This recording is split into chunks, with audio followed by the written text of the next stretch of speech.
Hare Krishna எல்லாருக்கும். Hare Krishna Mataji. Hare Krishna.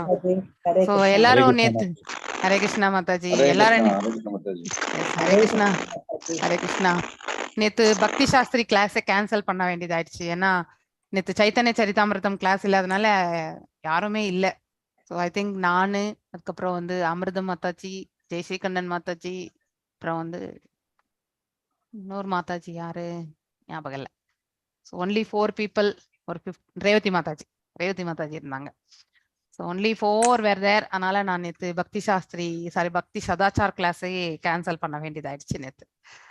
So it was like that. Hare Krishna Mataji. Hare Krishna Prabhu. Hare Krishna. Hare Krishna Prabhu Mataji. Hare Krishna Prabhu. Hare Krishna. Okay okay, நம்ம இப்போ இந்த 15வது அத்தியாயத்தை பார்க்கலாம். So we are come to the end phase of Bhagavad Gita. கிட்ட முடியற ஸ்டேஜுக்கு வந்திருக்கு. ஒரு 2-3 15 முடிஞ்சிட்டு. 14 குவிஸ் பண்ணியாச்சு ma'am. Thank you Prabhuji, thank you. So எல்லாருமே சீரியஸ் ஸ்டடி பண்றவங்க அவங்கவுங்களுடைய குவிஸ் எல்லாமே நீங்க நீட்டா பண்ணிக்கோங்க.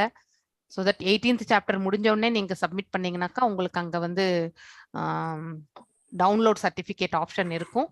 அதை டவுன்லோட் பண்ணிக்கோங்க. ஸோ லெவல் 3 ஸ்டார்ட் பண்றதுக்கு அது ஈஸியா இருக்கும். ஓகே, எல்லாருக்கும் ஹரே கிருஷ்ணா. ஸோ நம்ம பிரேயர்ஸோட இந்த செஷனை ஆரம்பிக்கலாம்.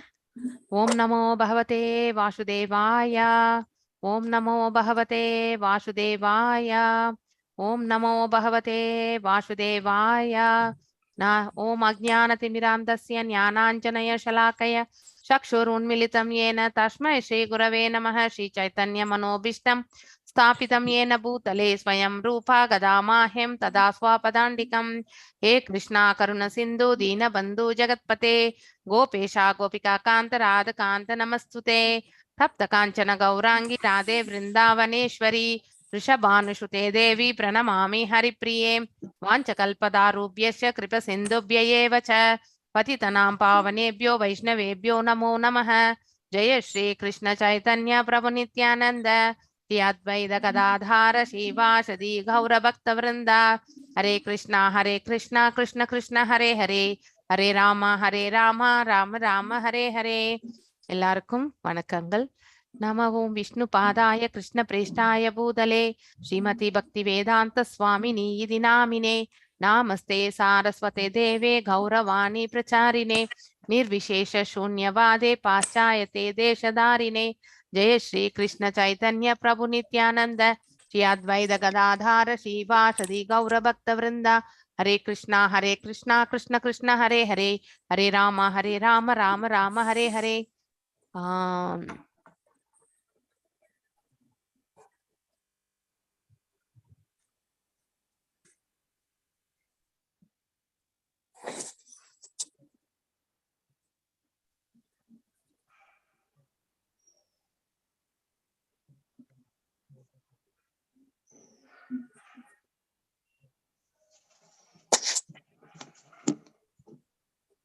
ஓகே, ಇವತ್ತು இன்னைக்கு நாம வந்து சாரி இங்க கன்னடால பேசணுன்னே எனக்கு கன்னடாவும் வந்துருச்சு. ஸோ இன்னைக்கு நாம வந்து பகவத்கீதையினுடைய 15வது அத்தியாயத்தை பார்க்க போறோம். அதாவது ரொம்ப அற்புதமான அத்தியாயம் இது இல்லையா? வேதங்களுடைய நோக்கம் என்ன இல்லையா? சோ வேதங்கள் என்றால் என்ன, எதற்காக இந்த வேதங்கள் இல்லையா, இவற்றை பற்றியெல்லாம் அதை நம்ம எவ்வாறு பயன்படுத்தி கொள்ள வேண்டும், வேதங்களை பலநோக்கு செயல்களுக்காக நம்ம பயன்படுத்தக்கூடாது.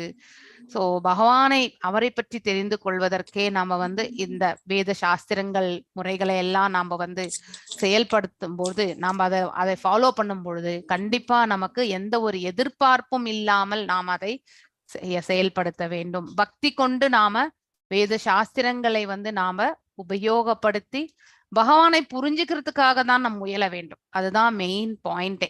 அதை நம்ம வேதங்களுடைய நோக்கம் தெரிஞ்சின்றாலே நம்ம வேதங்களை எவ்வாறு உபயோகப்படுத்த வேண்டும் என்ற அந்த நிலையும் நமக்கு உணர ஆரம்பிப்போம் இல்லையா? சோ வேதங்கள் 95% ஆஃப் வேதங்கள் நமக்கு அதாவது சொல்யூஷன் தான், நமக்கு இருக்கக்கூடிய ப்ராப்ளம்க்கு சொல்யூஷனா தான் வேதங்கள் எல்லாம் சொல்லப்பட்டிருக்கு. ஆனா அது தற்காலிகமானதுதான் இல்லையா? நாம எந்த ஒரு இது செய்தாலுமே பலனை எதிர்பார்த்து செய்யும் பொழுது அது அனைத்துமே தற்காலிகமானதுதான்.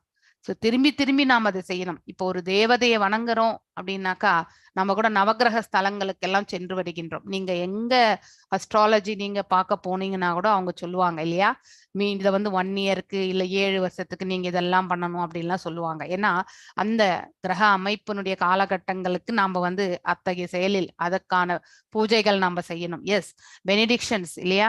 சோ தேவர்களும் நமக்கு வரங்களை வழங்குகிறார்கள் அவர்களை நாம பிரார்த்திக்கும் பொழுது. ஆனா அது என்ன நோக்கத்தோடு வணங்குகின்றோம்? அங்கே நம்முடைய சங்கடங்களை தீர்த்து கொள்வதற்கான ஒரு சொல்யூஷன் அப்படின்னு நினைச்சுட்டுதான் நாம வேதங்களை நாம உபயோகப்படுத்துகின்றோம். ஆனால் உண்மையிலே வேதங்களை பகவானுடைய சொரூபம் என்று நினைத்து அவருக்கு நாம பக்தி தொண்டு புரிந்தாலே நமக்கு எந்த சங்கடமா இருந்தாலுமே அது நமக்கு சங்கடமாக இருக்காது. அதை ஏற்றுக்கொள்ளக்கூடிய மனப்பக்குவம் என்பது இருக்கும்.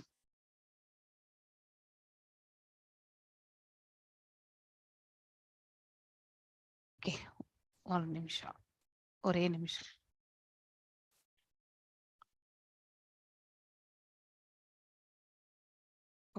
ஒரு நிமிஷம்.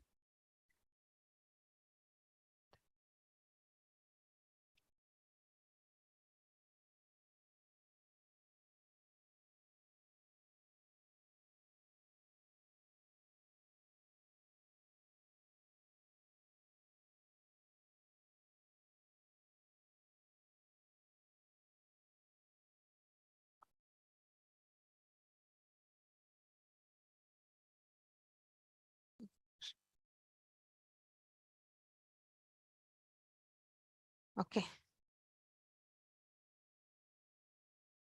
சோ நம்ம வேதங்களை பற்றி நன்னா தெரிஞ்சுக்கணும். வேதங்களுடைய நோக்கம் என்னன்னு தெரிஞ்சுக்கணும். வேதங்களை நாம் எதற்கு பயில வேண்டும் என்பதும் தெரிஞ்சுக்கணும் இல்லையா? அதை விடுத்து நமக்கு இருக்கக்கூடிய சங்கடங்களுக்கெல்லாம் அது தீர்வு என்று எடுத்துக்கொள்ளக்கூடாது. அது தவறு. அப்போ அந்த தீர்வாக நாம காணும் பொழுது கண்டிப்பாக நாம பலன் கருதும் செயல்களில் தான் நாம் ஈடுபட்டு கொண்டிருக்கின்றோம். அதாவது நாம் எந்த ஹோமங்கள் செய்தாலுமே அது அவர்களை திருப்தி கொள்வதற்காக செய்யப்படுவது என்றால் அது ஓகே. ஆனா நமக்கு இருக்கக்கூடிய சங்கடத்திற்கு இது ஒரு சொல்யூஷன் அப்படின்னு நினைச்சிட்டு செய்யும் பொழுது அத்தகைய பலன்கள் மட்டும்தான் நமக்கு கிடைக்கும். ஆனா மீண்டும் அதே சங்கடம் வந்தா மீண்டும் அதை நாம மீண்டும் மீண்டும் செய்து கொண்டேதான் இருக்க வேண்டும் இல்லையா? அதனால பலன்களை எதிர்பார்க்காமல் நாம நம்முடைய செயல்களை நாம பக்தி கொள்ள வேண்டும். மேலும் வேதங்களையும் நாம் அவ்வாறே உபயோகப்படுத்த வேண்டும். சோ வேத சாஸ்திரங்கள் எல்லாமே பலன் கருதும் செயல்களுக்காக நாம உபயோகப்படுத்த கூடாது. அதை பற்றி நாம இந்த புருஷோத்தம யோகத்துல தெரிந்து கொள்ள போகின்றோம். ஸ்ரீ ராதா கோவிந்தா டிடிஸ்க்கு நம்மளுடைய பணிவான நமஸ்காரங்களை தெரிவிச்சுட்டு நாம இந்த செஷனுக்குள்ள போகலாம்.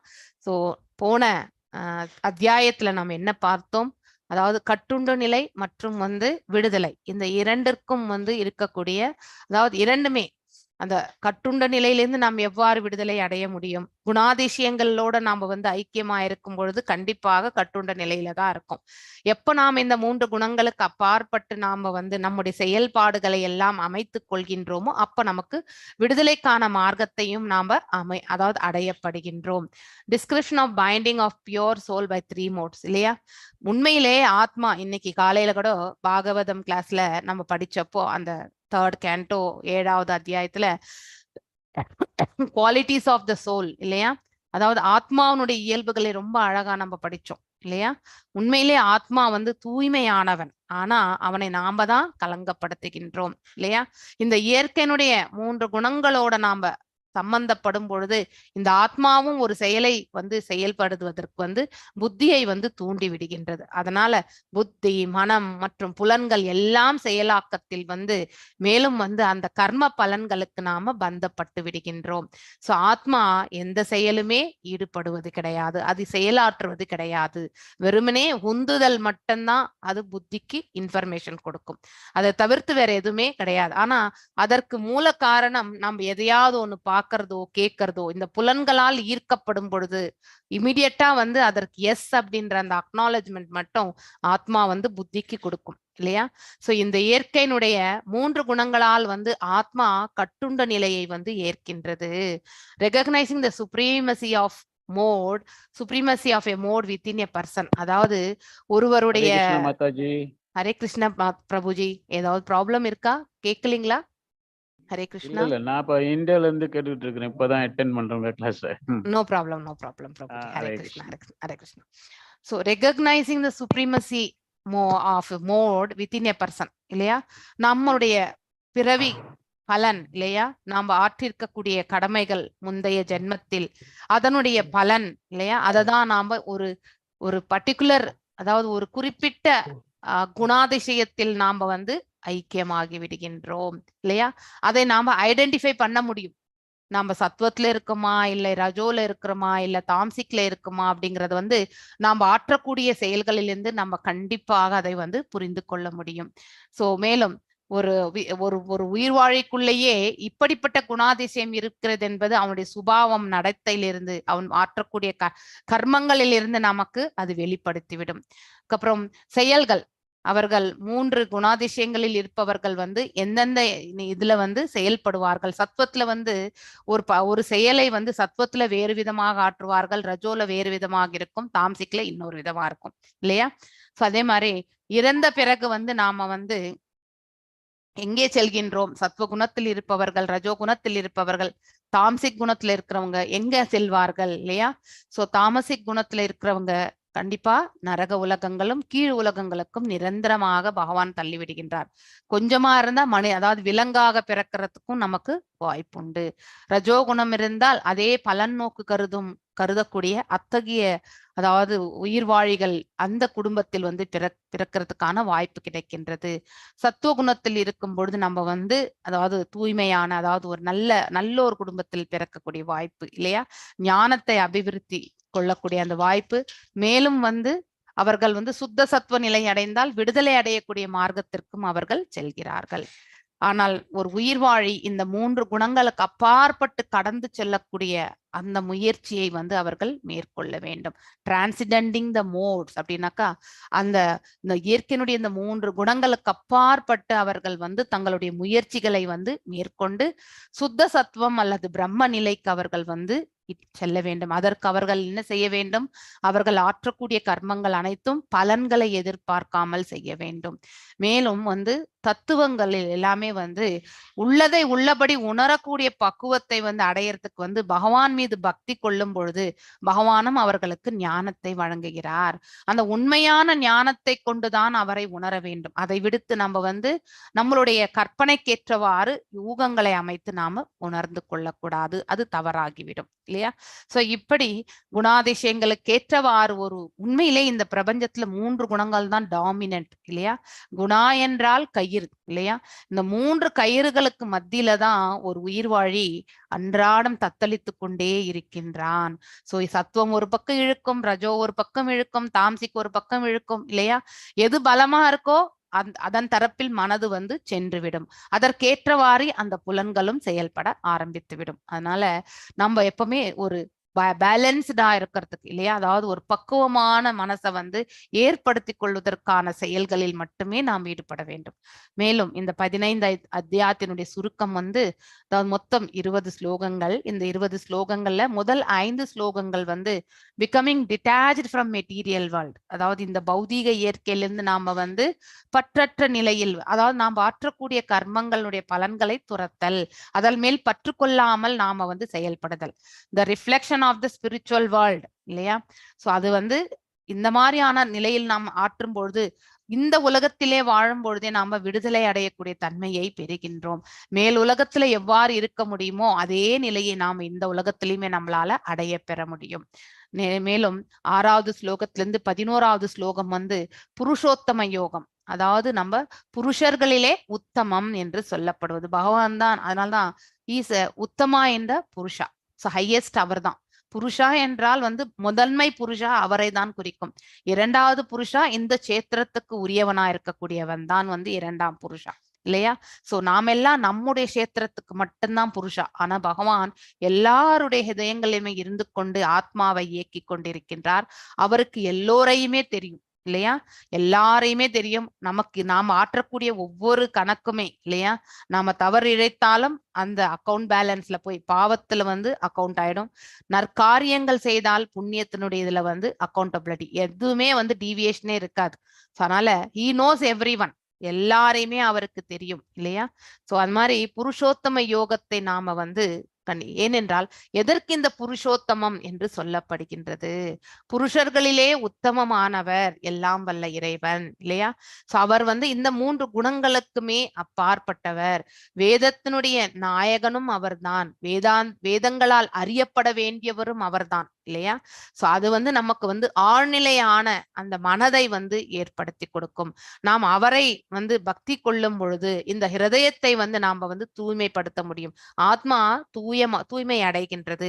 அவ்வாறு நம்மிடம் இருக்கக்கூடிய அந்த கலங்கங்கள் எல்லாம் சென்ற பிறகு ஒரு உத்தமமான அந்த தூய்மையான அந்த ஆத்மா வந்து நன்னிலை பெறுகின்றது. அதாவது சுத்த சத்துவம் அல்லது பிரம்ம நிலையை அடைகின்றது. அதுதான் வந்து நம்ம ஒன்றிலிருந்து இன்னொன்றுக்கு நாம வந்து மடைமாற்றி கொள்ளக்கூடிய தன்மை, டிரான்ஸ் மைக்ரேஷன் இல்லையா. டிரான்ஸ் என்றாலே ஆழ்நிலை இல்லையா, மைக்ரேஷன் என்றால் ஒரு நிலையிலிருந்து இன்னொரு நிலைக்கு நாம மாற்றம் அடையிறது தான். இந்த ஆத்மா ஒரு நிலையிலிருந்து இன்னொரு நிலைக்கே அடையக்கூடிய மாற்றங்கள். மேலும் கிருஷ்ணாஸ் பொசிஷன் ஆஸ் த மெயின்டெய்னர், இந்த பிரபஞ்சத்தை ரட்சிப்பவர் இல்லையா.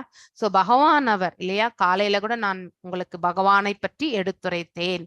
பா என்றால் அதாவது ஹீ இஸ் த ப்ரொடெக்டர் இல்லையா. சோ எல்லாரையுமே வந்து காப்பாற்றுபவர். மேலும் கா என்பது நம்மள வந்து படைப்பவர், படைத்து நம்மள வந்து ரட்சிப்பவரும் கூட, மெயின்டெய்னர். சோ ப்ரொடெக்டர் என்றால் பாதுகாப்பு, அவர் பாதங்கள் தான் நமக்கு பாதுகாப்பு இல்லையா. சோ அவர் பாதங்களில் நாம் தஞ்சம் அடைந்தால், அதாவது நாம செய்யத்தகாத செயல்களிலிருந்து நாம வந்து விடுதலை அடைகின்றோம். அட்லீஸ்ட் இனிமே பாவத்தை புரியாத அத்தகைய ஒரு நிலையை நம்மளால அடைய முடியும். மேலும் நம்மளுக்கு எல்லாமே தேவையானது எல்லாத்தையுமே வழங்குபவரும் அவர்தான், படைப்பவரும் அவர்தான் இல்லையா. மேலும் வா என்பது என்னன்னாக்கா வா என்றால் எல்லாருடைய ஹிருதயங்களிலுமே வந்து பகவான் வந்து இருந்து கொண்டுதான் இருக்கின்றார். எல்லா ஜீவராசிகளுமே அவருடைய அதாவது ரூபத்தில் வந்து அடக்கம் என்பதையும் அது சொல்லக்கூடிய அந்த இது டுவெல்லிங் இன் த ஹார்ட்ஸ் இல்லையா. நம்முடைய ஹிருதயங்கள்ல வந்து பகவான் இருந்து கொண்டிருக்கின்றார், இருந்து நம்மளை வாழ வைத்து கொண்டிருக்கின்றார் இல்லையா. சோ நம்மளை இயக்கி கொண்டிருப்பவரும் அவர்தான். சோ அந்த இயக்கி கொண்டிருக்கக்கூடிய அந்த தன்மையில தான் நாம் அவரை காண்கின்றோம், அது உணர்வு என்ற நிலையில். சோ ஹீ இஸ் த மெயின்டெய்னர், அதாவது சுப்ரீம் மெயின்டெய்னர் அவர் தான். மேலும் 3 ஸ்லோகங்கள் வந்து பகவத்கீதை சம்மரி பண்றதுக்கு the Vedas and வேதாந்த கைண்ட் ஆஃப் லிவிங் என்டிட்டிஸ் இல்லையா. வேதாந்த சூத்திரங்களால் அறியப்பட வேண்டியவரும், நம்ம வியாக்கியானமே நம்ம படிக்கிறோம், வேதாந்த சூத்திரத்தினுடைய வியாக்கியானம் தான் ஸ்ரீமத் பாகவதமே. 18,000 ஸ்லோகங்கள் இல்லையா. வேதாந்த சூத்திரம் என்று சொல்கின்றோம். சூத்திரம் என்றால் ஃபார்முலா இல்லையா. வேத அந்த, அதாவது வேதத்தினுடைய முடிவு, அதனுடைய சூத்திரங்கள் தான் நம்ம வந்து வாசிக்கிறதே பாகவதம். அதாவது எல்லாமே வந்து ஃபைன் பாயிண்ட்ஸ். அதனால பாகவதத்தை நாம கண்டிப்பாக வாசிக்க வேண்டும். சோ முதல் 5 ஸ்லோகங்களை பார்க்கிறோம். அதாவது நாம வந்து எவ்வாறு பற்றற்ற நிலையில் நாம வந்து செயல்பட முடியும் என்பதை பார்க்க வேண்டும். ஸ்ரீ பகவானும் வாச்ச. எஸ் சித்ரலேகா மாதாஜி வாசிக்கிறீங்களா? ஹரே கிருஷ்ணா. இருக்காங்களா அவங்க? ஓகே. ஸ்ரீ பகவானு உவாச்ச ஊர்த்வமூலம் அதசாக்கம் அஸ்வதம் பிராஹுர் அவ்யயம் சந்தாம்சி யஸ்ய பிராணானி யஸ்தம் வேத சா வேதவித். ஊர்த்வ மூலம் இல்லையா, அதாவது மூலம் என்றால் ஆணி இல்லையா, எங்கிருந்து தொடங்குகின்றது. ஏன் இது வந்து ஆலமரத்தோட ஒப்பிட்டு இருக்காங்கன்றதுக்கான அழகான விளக்கம் நெக்ஸ்ட் ஸ்லைட்ல இருக்கு இல்லையா. ஆலமரம் வந்து எத்தனை ஆண்டுகள் வேண்டும் என்றால் இருக்கும். அது எங்க அதனுடைய வேர் எந்த இடத்துல வந்து முடியறதுன்னு நம்மளால கண்டுபிடிக்கவே முடியாது. அவ்வளவு உறுதியா வந்து இந்த மண்ணில் வந்து புதைந்து இருக்கக்கூடியதுதான் ஆலமரம். சோ ஆலமரத்தினுடைய வேர்கள் எவ்வாறு ஸ்ட்ராங்கா இருந்து அது நின்னுட்டு இருக்கோ 1000 ஆண்டுகள் கூட இருக்கு ஆலமரம். சோ அப்படி நம்ம இந்த பௌதீக இயற்கையில வாழக்கூடிய உயிர்வாழிகளுடைய வாழ்க்கையுமே வந்து திரும்பி திரும்பி இந்த உலகத்துல வந்து திரும்பி வருவதற்கான சாத்தியக்கூறு.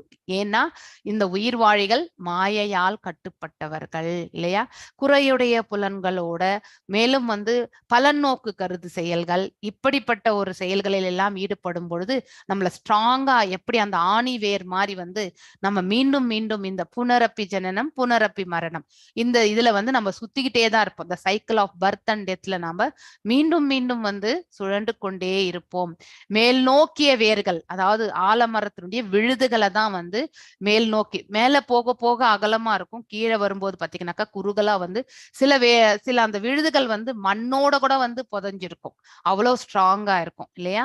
கீழ் நோக்கிய கிளைகள், அதாவது ஒரு மரத்துக்கு இருக்கக்கூடிய கிளைகள் எப்பவுமே இப்படிதான் இருக்கும், கீழ் நோக்கிய கிளைகள் ஈர்க்கிறது. அதாவது இங்க மாயையால் நாம வந்து ஈர்க்கப்படுகின்றோம் என்பதை வந்து அழகாக சித்தரிக்கக்கூடிய ஒன்று இல்லையா. வேத பதங்கள் வந்து இலைகளுக்கு ஒப்பிடப்பட்டுள்ளது.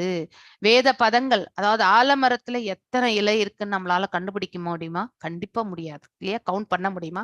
அது போலதான் கணக்கில் அடங்காததுதான் வேதங்கள். சோ நம்மளால வந்து அது கணக்கு பண்ண முடியாது என்று வேத பதங்களை இலைகளாக கொண்ட ஒரு இங்க வந்து அஸ்வதம் அப்படின்னாக்கா அதாவது அரசம் ஆலமரம் தான் இந்த இடத்துல சொல்லப்பட்டிருக்கு. ஆலமரமும் அரச மரமும் வந்து ஒரே அதாவது தாவரவியல் குடும்பத்தை சேர்ந்ததுதான். சோ பகவானுடைய ரூபம் அரச மரம் என்பது நம்ம தெரியும் இல்லையா. சோ இந்த அஸ்வத் மரம் வந்து ஆலமரம் என்று இங்க எதற்காக சொல்லப்பட்டிருக்கின்ற என்றால் ஒரு உயிர்வாழினுடைய வாழ்க்கை நிலையை வந்து அந்த ஆலமரத்தினுடைய அதாவது அதை சம்பந்தப்படுத்தி நம்ம வந்து அதனுடைய செயல்பாடு இல்லையா, அது எவ்வாறு இந்த பிரபஞ்சத்தில் இருக்கின்றது என்பதை வச்சுதான் நாம வந்து அதனோட ஒப்பிட்டு தான் நாம வந்து பேசுறோம். அதனாலதான் இந்த இடத்துல அதாவது ஆலமரத்தை நாம வந்து உபயோகப்படுத்துகின்றோம். சோ அரசமரம் ஆலமரம் இரண்டுமே வந்து அதாவது ஒரே தாவரவியல் குடும்பத்தை சேர்ந்தது. அதனால நம்ம வந்து பேசிக்கா வந்து அரச மரம் என்பது பகவானுடைய சொரூபம் தான். ஆனால் ஒரு உயிர் வாழியினுடைய வாழ்க்கை இந்த ஆலமரத்தினுடைய செயல்பாடுகள் எப்படி விழுதுகள், வேர்கள், மெயின் கிளை இல்லையா, அதாவது அந்த அந்த மரத்தினுடைய மெயின் ஸ்டெம், அடுத்து வந்து பிரான்ச்சஸ் இல்லையா. இந்த மாதிரி வந்து ஸ்ட்ராங்கான ஒரு நிலை, அந்த டாப் அந்த மெயின் இதுல போறவங்க வந்து டைரக்ட், அதாவது எந்த ஒரு டீவியேஷன் அவங்களுடைய எண்ண ஓட்டம் டியூவாலிட்டியிலிருந்து இருமனதிலிருந்து அவர்கள் வென்றிருப்பார்கள். ஒரே பக்குவமான நிலையை அடைந்தவர்களுடைய முயற்சி வந்து அதாவது டைரக்டா போகக்கூடிய தன்மை. சோ அந்த டாப் பார்ட் தான் வந்து பிரம்மலோகம் என்று சொல்லப்படுகின்றது. சோ அதாவது 14 லோகங்கள் வந்து அந்த மரத்திலேயே வந்து நம்ம வந்து எடுத்துரைக்கலாம். அதுல டைரக்டா இருக்கக்கூடிய அந்த மேல கிளை டாப் பார்ட் தான் வந்து பிரம்மலோகம். இதனுடைய ஆணிவேரே வந்து பார்க்கும் பொழுது பிரம்ம உலகத்திலிருந்து தான் ஆரம்பிக்கின்றது என்று சொல்லப்படுகின்றது. இதே ஆலமரம் வந்து மேல் உலகத்திலையும் உண்டு. அதனுடைய அதாவது தலைகீழாக பிம்பமாகத்தான் நாம் அதனுடைய பிம்பமாகத்தான் இந்த பிரபஞ்சத்தில் நாம் இங்கே பார்க்கின்றோம். உண்மையான மரம் வந்து ஆன்மீக உலகத்தில் உண்டு, ஆனால் அதனுடைய பிம்பத்தை தான் நாம் இந்த இடத்துல பார்க்கின்றோம். சோ இப்போ ஆலமரத் இந்த இது வந்து நம்ம பாக்குறோம் எதுக்கு வந்து பேனியன் ட்ரீயோட வந்து ஒப்பிட. கயால பேனியன் ட்ரீ கூட இருக்கு இல்லையா, நீங்க கயாக்கு போனவங்கெல்லாம் நீங்க கண்டிப்பா பார்த்து வந்திருப்பீங்க.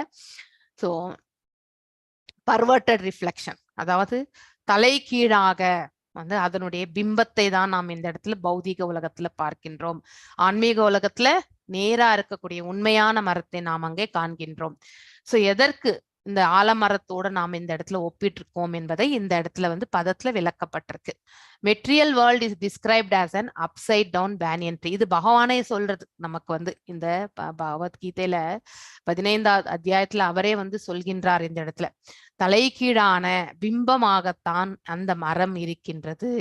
அது உண்மையான மரம் கிடையாது, அது மாயையான மரம். நமக்கு பார்க்கறதுக்கு இங்க உண்மைதான் இருக்கு ஆலமரம், ஆனா ஒரு உயிர் வாழினுடைய வாழ்க்கை எவ்வாறு இந்த மாயையில் சிக்கி கொண்டிருக்கின்றது என்பதை அந்த ஆலமரத்தினுடைய தலைகீழான இருக்கக்கூடிய அந்த பிம்பத்தை கொண்டு நாம ஓமையோட இந்த இடத்துல எடுத்துரைக்கப்பட்டிருக்கு.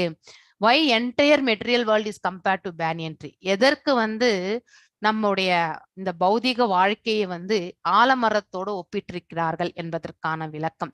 For one engaged in fruitive acts, இல்லையா, அதாவது பலன் கருதும் செயல்கள். there is no end to this banyan tree which is very very deep rooted, இல்லையா. எவ்வாறு ஆலமரத்தினுடைய அதாவது வேர்கள் வந்து ஃபுல்லா வந்து பதிஞ்சிருக்கோ அதனுடைய முடிவு எங்க இருக்குன்னு நம்மளால கண்டுபிடிக்க முடியுமா? கண்டிப்பா முடியாது. அது போல ஸ்ட்ராங்கா வந்து நம்முடைய வாழ்க்கையும் முடிவும் எங்க இந்த பிரபஞ்சத்துல மீண்டும் மீண்டும் வரக்கூடிய அந்த வாழ்க்கையை தான் நமக்கு ஏற்படுத்தி கொடுக்கிறது. எது வரைக்கும் நாம பலநோக்கு செயல்களில் ஈடுபடுகின்றோமோ அது வரைக்குமே நமக்கு வந்து இந்த பௌதிக வாழ்க்கை முடிவே கிடையாது, மீண்டும் மீண்டும் வரக்கூடிய ஒன்று. One wanders from one branch to another branch with no end, இல்லையா. ஒரு கிளையிலிருந்து இன்னொரு கிளைக்கு தாவுகின்றோம். எவ்வாறு இந்த உயிர் வாழி இந்த உடலில் இருந்து கொண்டு இன்னொரு உடலுக்கு வந்து செல்கின்றதோ அதைதான் வந்து அதாவது ஒரு விலங்கு, ஃபார் எக்ஸாம்பிள் குரங்கே எடுத்துக்கோங்க, இந்த பிரான்ச்ல இருந்து அந்த பிரான்ச்சுக்கு தாவும், இல்லையா, இந்த கிளையில இருந்து அந்த கிளைக்கு தாகும். சோ இந்த கிளை என்பது இப்ப இருக்கக்கூடிய பிரசன்ட் இந்த உடல். அடுத்து நம்ம மரணித்த பிறகு இன்னொரு உடல் என்பது இன்னொரு கிளைக்கு வந்து ஒப்பிடப்பட்டுள்ளது. What is the purpose of Vedic hymns? வேத மந்திரங்களுடைய அந்த சப்தங்களுடைய அதாவது முக்கியத்துவம், அதாவது அதனுடைய செயல் என்ன, அது எதற்காக வந்து வேத மந்திரங்கள் வந்து சொல்லப்படுகின்றது? To elevate one self gradually from material conditioning to spiritual life, இல்லையா. வேத மந்திரங்களை நாம் அதற்காகத்தான் உபயோகப்படுத்த வேண்டும், அதாவது பக்திக்கு மட்டும்தான் உபயோகப்படுத்த வேண்டும். எந்த பலன் கருதி நாம வந்து வேத சாஸ்திரங்களை உபயோகப்படுத்தக்கூடாது. அவ்வாறு நாம எந்த ஒரு பலனையுமே எதிர்பார்க்காமல் வேத மந்திரங்களை வந்து நாம் உபயோகப்படுத்தி நாம சாதன பக்தியை செய்யும் பொழுது கண்டிப்பாக படிப்படியாக வந்து ஒரு உயிர் வாழி வந்து கட்டுண்ட நிலையிலிருந்து விடுதலைக்கான மார்க்கத்தை வந்து அடைகின்றான். மேலும் why understand this tree of illusion? எதற்கு நாம இந்த மாயையால் வந்து இருக்கக்கூடிய அதாவது மாயையினுடைய சொரூபமா இருக்கக்கூடிய இந்த ஆலமரத்தை நாம் ஏன் புரிந்து கொள்ள வேண்டும் என்று ஒரு question. Actually one who understands this indestructible tree of illusion can get out of it by the sword of detachment, இல்லையா. அதாவது மாயையின் தரப்பில் மாயையினுடைய பிம்பமாக இருக்கக்கூடிய இந்த ஆலமரத்தை கண்டிப்பாக நம்ம இது அழிவற்றது. இந்த ஆலமரம் ஸ்ட்ராங்கா ஊறி போச்சுன்னாக்கா நம்ம அதை வந்து ஒண்ணுமே பண்ண முடியாது. ஆனால் அதை நாம எவ்வாறு வெட்டலாம் என்றால் பற்றின்மை எனக்கூடிய அந்த ஆயுதத்தால நாம வெட்ட முடியும்.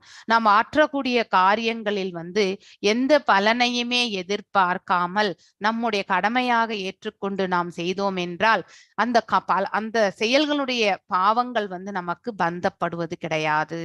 சோ நாம் பேசிக்கலி பாவ புண்ணியம் இரண்டிலிருந்தே நாம வந்து விலக வேண்டும். ஆற்றக்கூடியது என்னன்னா கடமை, அவ்வளவுதான். பகவானுக்கு பலன் we only can plan, the God will dispose, இல்லையா. நாம ஒன்லி பிளான் தான் பண்ண முடியும். எதையுமே இது செய்யணும்னு நினைச்சு நம்ம வந்து முயற்சி செய்ய முடியும். அதனுடைய பலன்கள் அனைத்துமே பகவானுக்கு நம்ம அர்ப்பணித்து விட்டால் அதனால் அந்த கர்மத்தால் ஏற்படக்கூடிய பலன்கள் அனைத்துமே நமக்கு பந்தப்படாது. அது நன்மையாகனா இருக்கட்டும் தீமையாகனா இருக்கட்டும், பகவான் நமக்கு எது நல்லதுன்றது அவரே வழங்குவார். What is the process of extrication? அதாவது டிவோஷனல், இதுல இருந்து நம்ம வந்து வெளியில வரணும், இல்லையா. எக்ஸ்டிகேஷன்னாக்கா இந்த பந்தத்திலிருந்து நாம் எவ்வாறு வெளியில வர்றதுன்றது. சோ டிவோஷனல் சர்வீஸ் எவ்வாறு நாம் இதை வந்து பற்றின்மை எனக்கூடிய ஆயுதத்தால நம்ம வெட்ட முடியும்? அதற்கு முதல்ல தூய பக்தி சேவை, இல்லையா, is the best way as explain by all the chapters. இதுக்கு முன்னாடி பக்தி யோகத்துல கூட நம்ம படிச்சாச்சு, இல்லையா. அந்த நவவித பக்தி பத்தியும் நம்ம படிச்சிருக்கோம். டிட்டாச்மெண்ட் ஃப்ரம் மெட்டீரியல் ஆக்டிவிட்டிஸ், பௌதீக செயல்களிலிருந்து, அதாவது செயல்களை ஆற்றினாலும் அதனுடைய பலன்களிலிருந்து நாம வந்து விலகி இருக்க வேண்டும். Process of attachment by transcendental service, நம்ம மேலும் ஏதோ ஒண்ணுக்கு மேல ஆசை கண்டிப்பாக நம்ம கொள்வோம். அதை நாம பௌதீகத்தின் தரப்பிலிருந்து ஆன்மீகத்தின் தரப்புக்கு மடைமாற்றி கொள்ள வேண்டும். ஏதாவது ஒண்ணுக்கு மேலதான் நம்மளால வந்து நிலை கொள்ள முடியும். இரண்டிலுமே நம்மளால வந்து நிலை கொள்ள முடியாது. இது கடமையாக ஆற்று, பௌதிகத்தை. ஆன்மீகத்தை வந்து அதாவது விருப்பம் கொண்டு ஆற்று இல்லையா, அதன் மீது பற்றுதல் கொண்டு ஆற்று. இந்த பக்தியை நாம செய்யணும். மேலும் வந்து அந்த பக்தியை வந்து தூய்மையாக ஆற்ற வேண்டும், அன்போடு ஆற்ற வேண்டும் இல்லையா, பகவான் மீது பற்றுதல் கொண்டு ஆற்ற வேண்டும், அவர் மீது பிரேமையை வளர்த்துக்கணும். இப்படிப்பட்ட நிலைகளை நாம கண்டிப்பாக அதாவது அந்த நிலையில் கொண்டு நாம செயல்பட வேண்டும். மேலும் சாப்டர் 15 ரெஃப்யூட்ஸ் இம்பர்சனலிசம், அதாவது மேலும் வந்து அருவத்தன்மையை வந்து அது 15வது அத்தியாயம் வந்து மறுக்கின்றது actually, which says that spiritual world consists of undifferentiated Brahman only. அதாவது அங்க இருக்கக்கூடிய பிரம்மன் என சொல்வது ஆத்மா தான் இல்லையா. சோ அந்த ஜீவன் வந்து அன்டிஃபரன்ஷியேட்டட், அதாவது எந்த மாற்றமும் இருக்காது, எதை வேறுபடுத்தி பார்க்கவே முடியாது. எல்லா ஆத்மாக்களும் ஒன்று போலதான் இருக்கும், ஆத்மாவில எந்த மாற்றமும் கிடையாது. அதை பற்றி தான் நாம் இந்த இடத்துல படிக்க போறோம். வாட் டஸ் இட் மீன், அதாவது என்ன இது சொல்கின்ற, டு நோ த வேதாஸ், அதாவது வேதங்களை வந்து தெரிந்து கொள்வதென்றால் என்ன அப்படின்ற ஒரு question mark. It means that one knows how to cut off the attachment to the material. வேதங்களை அறிவதென்றால் ஒருவர் வந்து தான் வாழக்கூடிய இந்த பௌதீக வாழ்க்கையில் இருக்கக்கூடிய பற்றுதலை வந்து அவர் வந்து வெட்டி சாய்க்க வேண்டும். எதுவரைக்கும் நம்முடைய பற்றுதலை நாம் இந்த இடத்துல வளர்த்து கொள்கின்றோமோ அது வரைக்கும் நாம கட்டுண்ட ஆத்மாவாகத்தான் இருப்போம். எப்ப நம்முடைய நாம் ஆற்றக்கூடிய செயல்களுடைய பலன்களை நாம வந்து துறக்கின்றோமோ அப்பொழுது நமக்கு வேதங்களுடைய நோக்கம் என்ன அப்படிங்கிறதையும் நம்மளால, வேதங்கள் என்றால் என்ன, வேதங்களை எவ்வாறு அறிவது, அதனுடைய நோக்கம்தான் என்ன என்பதை எல்லாம் நமக்கு புரிய ஆரம்பிக்கும். One who is attached by the ritualistic Vedic formulas இல்லையா, இது நிறைய பேருக்கு நமக்கு எல்லாருக்குமே உண்டு. அதாவது இந்த ப்ராசஸை ஃபாலோ பண்ணணும், அப்படி பண்ணணும், இப்படி பண்ணணும்ட்டு. ஆனா உண்மையிலே பக்தியில் நிலை பெற்றவங்களுக்கு எந்த ப்ராசஸுமே தேவையில்லை இல்லையா.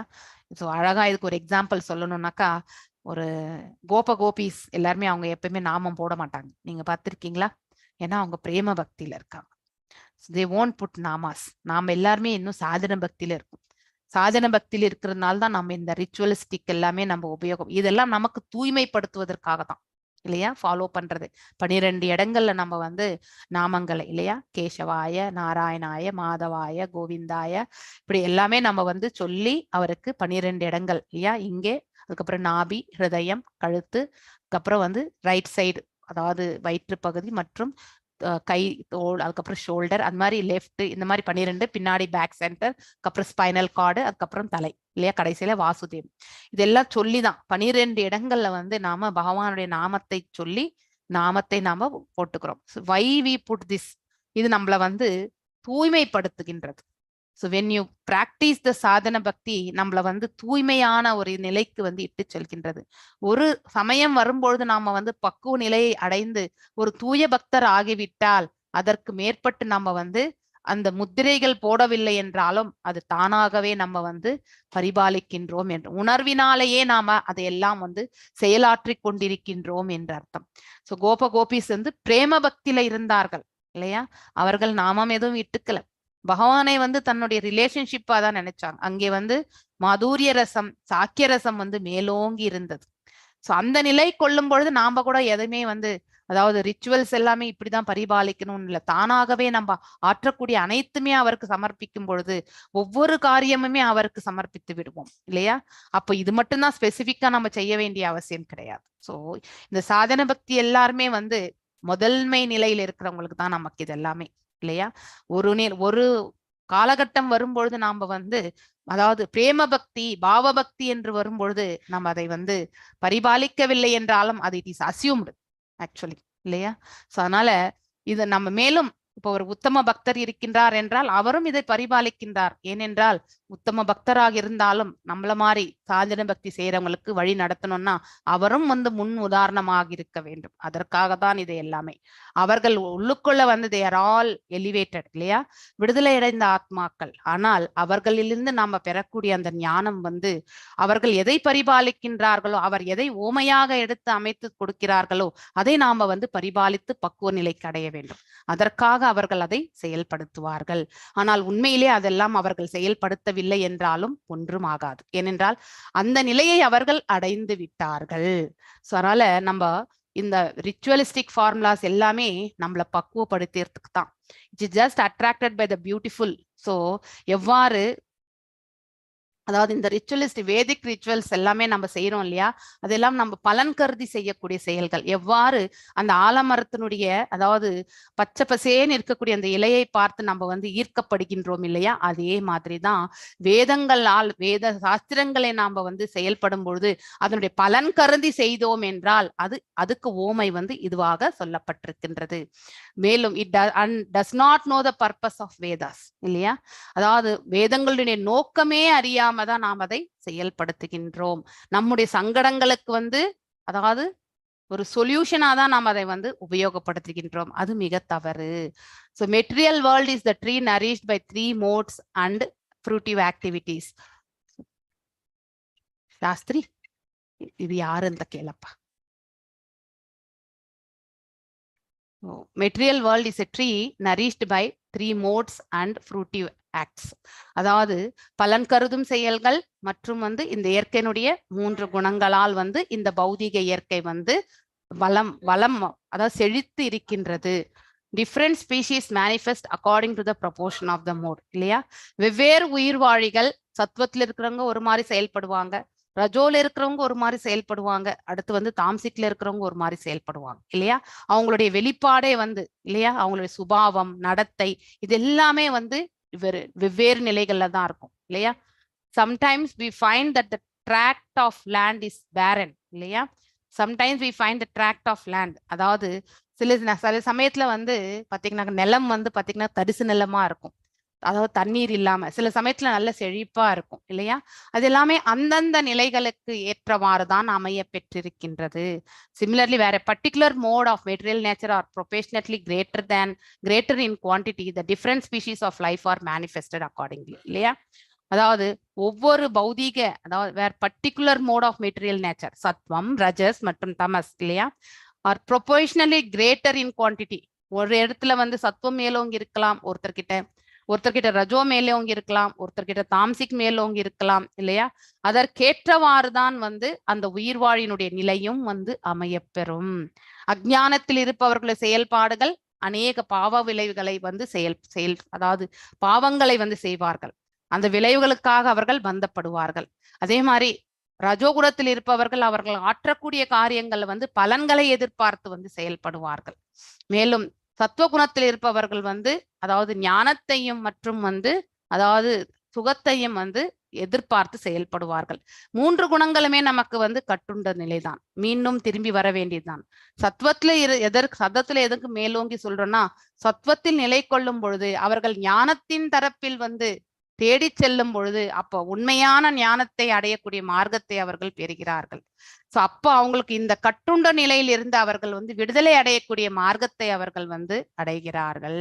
அதனால்தான் ஒரு மனிதன் வந்து சத்வத்தில் வந்து நிலை கொள்ள வேண்டும், அப்பொழுதுதான் விடுதலைக்கான மார்க்கத்தை அவர்கள் வந்து தேடி செல்வதற்கான ஞானத்தை அவர்கள் அதாவது அடைவார்கள். அதை தேடி செல்லணும்ன்ற அந்த உந்துதல் அவங்க கிட்ட கண்டிப்பா இருக்கும் இல்லையா. சோ இதுக்கு மேல்பட்ட லாபம் இந்த பிரபஞ்சத்தில் எதுவுமே இல்லை என்பதையும் அவர்களால உணர முடியும். சோ அவர் உண்மையான ஞானத்தை அவர்கள் தேடி செல்ல அவர்கள் நினைப்பார்கள். அவ்வாறு அவர்களுடைய முயற்சி வந்து மேலும் மேலும் செல்லும் பொழுது அவர்கள் வந்து அதாவது மோட்சத்திற்கான மார்க்கத்தை அடைய பெறுகிறார்கள். அதனால்தான் சத்வத்துல வந்து நாம கண்டிப்பாக நிலை கொள்ள வேண்டும். அதோர்த்வம் பரஸ்துர்தஷ்ய சாகா குண பிரவருத்தியா விஷயா பிரவாலக அதக்ஷ்ய மூலான் அனுசாந்தனாதானி கர்மானுபந்தினி மனுஷ்யலோகே. அதாவது இந்த மரத்தினுடைய கிளைகள் பார்த்தீங்கன்னாக்கா ஜட இயற்கையினுடைய முக்குணங்களால் வந்து வளப்படுத்தப்பட்டு மேல் நோக்கியும் கீழ் நோக்கியும் விரிகின்றன. ஒரு மரத்துக்கு எப்படி இருக்கும், மேல் நோக்கிய கிளையும் உண்டு, கீழ் நோக்கிய கிளைகளும் உண்டு. மேல் நோக்கி போறது அந்த சென்டர்ல இருக்கக்கூடிய ஒண்ணுதான் மேல் நோக்கி செல்லும், பட் உபகிளைகள் எல்லாமே வந்து கீழ் நோக்கி தான் இருக்கும் இல்லையா. விரிகின்றன. உபகிளைகள் புலனின்ப விஷயங்கள் ஆகும், சென்ஸ் கிராட்டிபிகேஷன் இல்லையா. அதாவது ஈர்க்கப்படுதல், ஒன்றின் மீது ஈர்க்கப்படுதல். ஃபார் எக்ஸாம்பிள், நம்ம இந்த உணவு சாப்பிடக்கூடாது அப்படின்னு நினைச்சோம்னாக்கா அதை நம்ம பார்த்த உடனே அதை வந்து கண்ட்ரோல் பண்ண முடிஞ்சா ஃபைன், கண்ட்ரோல் பண்ண முடியலன்னா அதனால் ஈர்க்கப்படுவதுதான் அது நமக்கு வந்து வாழ்க்கையில வந்து கீழான ஒரு நிலைக்கு வந்து நம்மளை வந்து தள்ளி விட்டுடும். எந்த ஒரு சுபாவமே எந்த ஒரு செயலுமே இல்லையா பலன், அதாவது இந்த புலன்களுக்கு நாம சுகத்தை கொடுப்பதற்காக அதற்காக நாம செயல்படக்கூடிய செயல்கள் அவை அனைத்துமே கீழ்நோக்கிய கிளைகளுக்கு வந்து ஒப்பிடப்பட்டுள்ளது. இம்மரத்தில் உள்ள கீழ்நோக்கி செல்லும் வேர்கள், அதாவது அந்த விழுதுகள் வந்து பலன் நோக்கு செயல்களால் பந்தப்படுத்தப்பட்டிருக்கின்றன. அதாவது ஸ்ட்ராங்கா அது வந்து வேர் ஊன்றி விட்டால் அவ்வளவுதான், நம்ம வந்து பர்மனண்டா நம்ம வந்து திரும்பி திரும்பி வர வேண்டியதுதான். மேலும் கீழான உலகங்களுக்கும் நாம நிரந்தரமாக தள்ளப்பட்டு விடுவோம். ரொம்ப முக்கியமான சாப்டர் இது. இந்த பகவத்கீதையில வந்து 15வது அத்தியாயம் என்பது டிசையர் ட்ரீ. நம்ம இஸ்கான்ல நீங்க போனீங்கன்னா கூட இந்த மரத்தை வந்து ஒரு மாடல் மாதிரி கூட பண்ணி வச்சிருப்பாங்க இல்லையா. the banyan tree, material world is perverted reflection of the, அங்க இருக்கக்கூடிய பிரதிபிம்பம் தான் நாம் இங்க பாக்குறதே இல்லையா. மேலும் ரிஃப்ளெக்ஷன் ஆஃப் த டிசையர் ட்ரீயும் அதே மாதிரிதான். அங்க இருக்கிறது உண்மையான ஆலமரம், அதனுடைய தலைக்கீழான, அதாவது அந்த பிம்பத்தை தான். ஃபார் எக்ஸாம்பிள், ஆற்றங்கரை ஓரத்துல ஒரு மரம் இருந்தா அந்த நீர்ல வந்து நம்ம அந்த மரத்தை தலைக்கீழ பார்க்க முடியும் இல்லையா. அது போன்ற நிலைதான் இங்க இருக்கக்கூடிய ஆலமரத்தை வந்து நாம வந்து நம்முடைய வாழ்க்கையை வந்து ஒப்பிடுவதற்காக இங்க எடுத்து உரைக்கப்பட்டிருக்கின்றது. ரூட்ஸ், அதாவது உண்மையான வேர்கள் வந்து பாத்தீங்கன்னாக்கா இது தலைக்கீழாக இருக்கக்கூடிய அந்த விழுதுகளை தான் வந்து அது எங்கே வந்து தொடக்கம் என்றால் பிரம்மலோகத்திலிருந்து தொடங்கின்றது. ஏனென்றால் இந்த ஆலமரம் வந்து இந்த 14 லோகத்தினுடைய உயிர்வாழிகளினுடைய நிலையை பற்றி தான் இந்த இடத்துல இந்த பிக்சர்ல நம்ம பார்க்கும் பொழுது ரிலிஜியாசிட்டின்னு கொடுத்திருக்காங்க இந்த இடத்துல இல்லையா. தர்மம் அறிந்தவர்கள் யாரு, அதாவது சத்துவகுணத்தில் இருப்பவர்கள். அதே மாதிரி சென்ஸ் கிராட்டிபிகேஷன், புலன் நுகர்ச்சி செயல்களில் இருப்பவர்கள், இவர்கள் அறியாமல் இருப்பவர்கள். எக்கனாமிக் டெவலப்மெண்ட் என்பது ரஜோகுணத்தில் இருப்பவர்கள், விடாமுயற்சி இல்லையா, அந்த மாதிரி செயல்கள். சென்ஸ் ஆப்ஜெக்ட்ஸ் இல்லையா, இந்த இடத்துல வந்து புலன்களுடைய செயல்கள் எல்லாமே இதுல வந்து சொல்லப்பட்டிருக்கு. சிலது எல்லாமே பயஸ் ஆக்டிவிட்டி, சிலதெல்லாம் இம்பயஸ் இல்லையா, அதாவது தர்மமான காரியங்கள், அதர்ம காரியங்கள். வேதிக் ஹிம்ஸ், வேதங்கள் எல்லாமே இருக்கு. மேல செல்லும் பொழுது இந்த விரிஜாரிவரை கடந்து அந்த கரையில் செல்லும் பொழுதுதான் நமக்கு மோட்சம் என்பது கிடைக்கின்றது. அது வரைக்குமே நம்ம இந்த 14 லோகத்துல வந்து நாம இந்த இடத்துல திரும்பி திரும்பி நாம வந்து கொண்டேதான் இருப்போம். இதுதான் பிக்டோரியல் ரெப்ரசன்டேஷன். இதுல வந்து நமக்கு வந்து சொல்லப்பட்டிருக்கிறது வந்து அதனுடைய வேர்கள் வந்து உண்மையான வேர்கள் வந்து தலைகீழா இருக்கக்கூடிய அந்த விழுதுகளை தான் அது சொல்லப்பட்டிருக்கு. அது பிரம்மலோகத்தில். செகண்டரி ரூட்ஸ் க்ரோ டவுன்வர்ட்ஸ், அதாவது பாத்தீங்கன்னாக்கா பிரிப்பு. ஒரு மெயின் வேர் இருக்குன்னா, அதுக்கு ஆணி வேர் இருக்குன்னா அதுல இருந்து பாத்தீங்கன்னாக்கா பிரான்ச்சஸ் எல்லாமே இருக்கும், கிளைகள் இருக்கும் இல்லையா. அது எல்லாமே கீழ்நோக்கி செல்லும். அதே மாதிரி அது கீழ்நோக்கி செல்லக்கூடிய உலகங்களுக்கு வந்து ஒப்பிடப்பட்டுள்ளது. அட்டாச்மெண்ட் அண்ட் அவர்ஷன், நமக்கு எந்த அளவுக்கு பற்றுதல், அதே மாதிரி ஒரு இதன் ஈடுபாடு, இதெல்லாமே நம்ம இருக்கும் பொழுது கண்டிப்பாக மீண்டும் மீண்டும் நாம் இந்த பிரபஞ்சத்திற்கு திரும்பி வந்து கொண்டேதான் இருப்போம் இல்லையா. மேல மேல செல்லும் பொழுது நாம வந்து மேல் உலகங்களுக்கு சென்று அதற்கு மேல வந்து நம்ம வந்து விடுதலை அடையக்கூடிய மார்க்கத்திற்கும் நம்ம செல்ல முடியும். ஆனால் கீழான நிலையில போகும்பொழுது கண்டிப்பாக நாம கீழ் உலகங்களுக்கு தள்ளப்பட்டு விடுவோம். மேலும் இந்த மரத்தினுடைய இலைகளை வந்து நாம வந்து வேத பதங்களுக்கு ஒப்பிடப்பட்டுள்ளது. மேலும் இதனுடைய இந்த மரத்துல இருக்கக்கூடிய அந்த கிளைகள், சின்ன சின்ன கிளைகள் எல்லாம் இருக்கு இல்லையா, அது எல்லாமே வந்து புலன் இன்ப செயல்களுக்கு வந்து ஒப்பிடப்பட்டுள்ளது. டிப்ஸ் ஆஃப் பிரான்ச்சஸ், அதாவது ஒரு கிளையினுடைய அந்த நுனி பகுதி வந்து புலன்களாக சொல்லப்பட்டிருக்கின்றது. நரிஷ்மெண்ட், இங்கே வந்து நாம வந்து இந்த பிரபஞ்சத்தில் நாம் வாழும் பொழுது நம்ம சிலது எல்லாமே நம்ம வந்து நரிஷ்மெண்ட்னா நம்ம செழுமையை பார்க்கின்றோம் இல்லையா. அது இந்த இயற்கையினுடைய 3 குணங்கள்ல நம்ம வந்து அதை காண்கின்றோம். லிவிங் என்டிட்டிஸ் இன்வால்வ்மெண்ட், வந்து நாம செயல்படும் விதத்தை பற்றி எடுத்து சொல்ல நம்முடைய ஈடுபாடு. ஹாப்ஸ் ஃப்ரம் ஒன் பிரான்ச் இல்லையா, நமக்கு எதன் மேல பற்றுதல் வருதோ இல்லையா, அது எவ்வாறு இருக்கின்றது என்றால் அந்த மனசு எப்படி வென்றென்றால் அலைப்பாயும். அதே மாதிரி இந்த உடலை ஏற்ற நாம இன்னொரு உடலை ஏற்பதற்கும் நம்ம செயல்படுகின்றோம் இல்லையா, பலன் கருதும் செயல்களில் எல்லாமே. மேலும் வந்து up is down and down is up, can't see how far the tree இல்லையா, அதாவது இந்த மரத்தினுடைய ஆணிவேர் எங்க இருக்கு, எங்க தொடங்கி இருக்கு, எங்க முடியறது, இது எல்லாமே நம்மளால கண்டிப்பாக உணர முடியாது. அது போலதான் ஆசை என்பது கூட. நமக்கு ஆசையினுடைய ரூட் காஸ் எப்படின்றது நம்மளால கண்டுபிடிக்கவே முடியாது.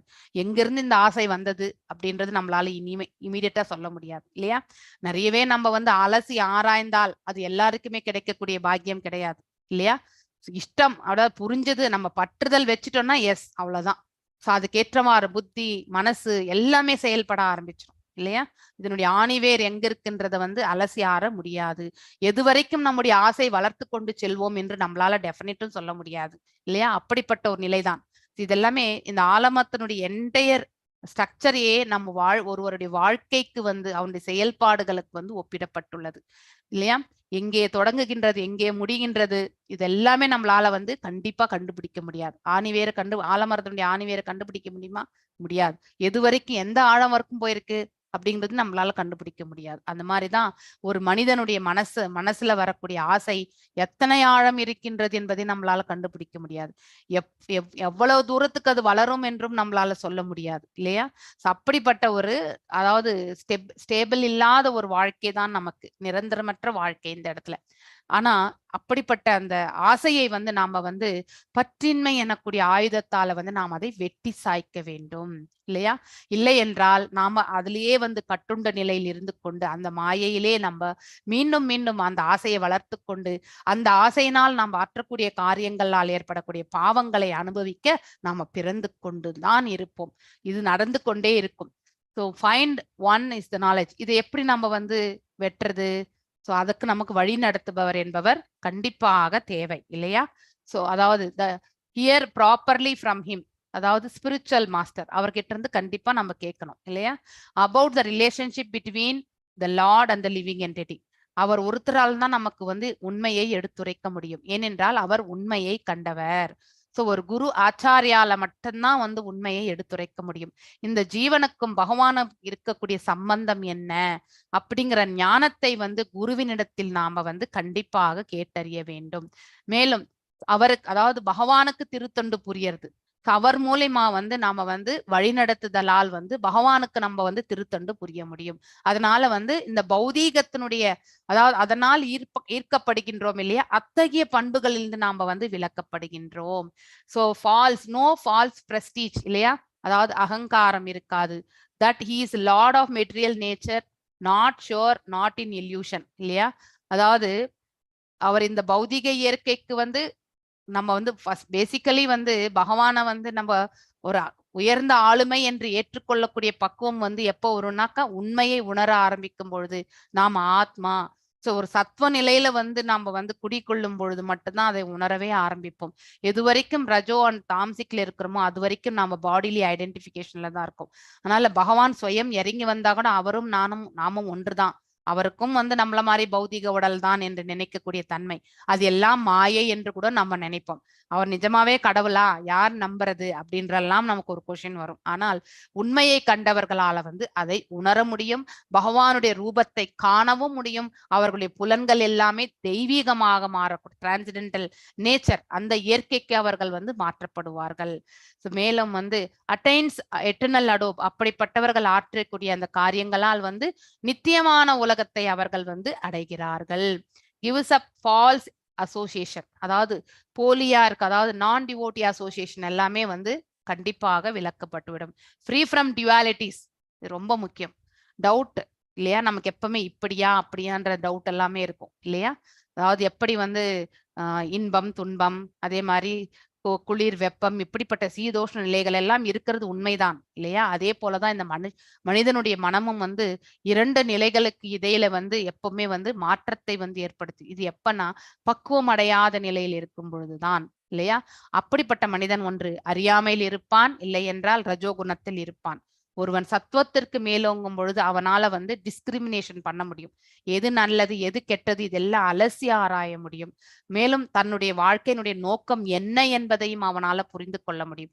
அதற்கான அதாவது முன்னேற்ற பாதை எது என்று அவன் தேடி செல்வான்.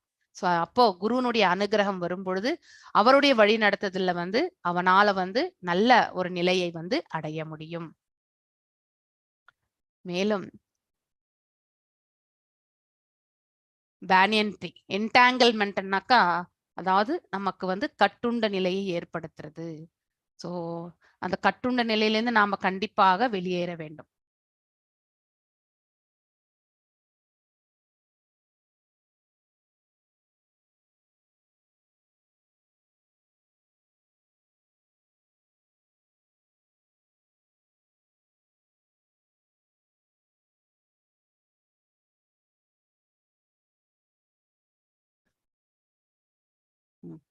ஓகே, சைலண்ட்டுக்கு ஆ பக்கம்.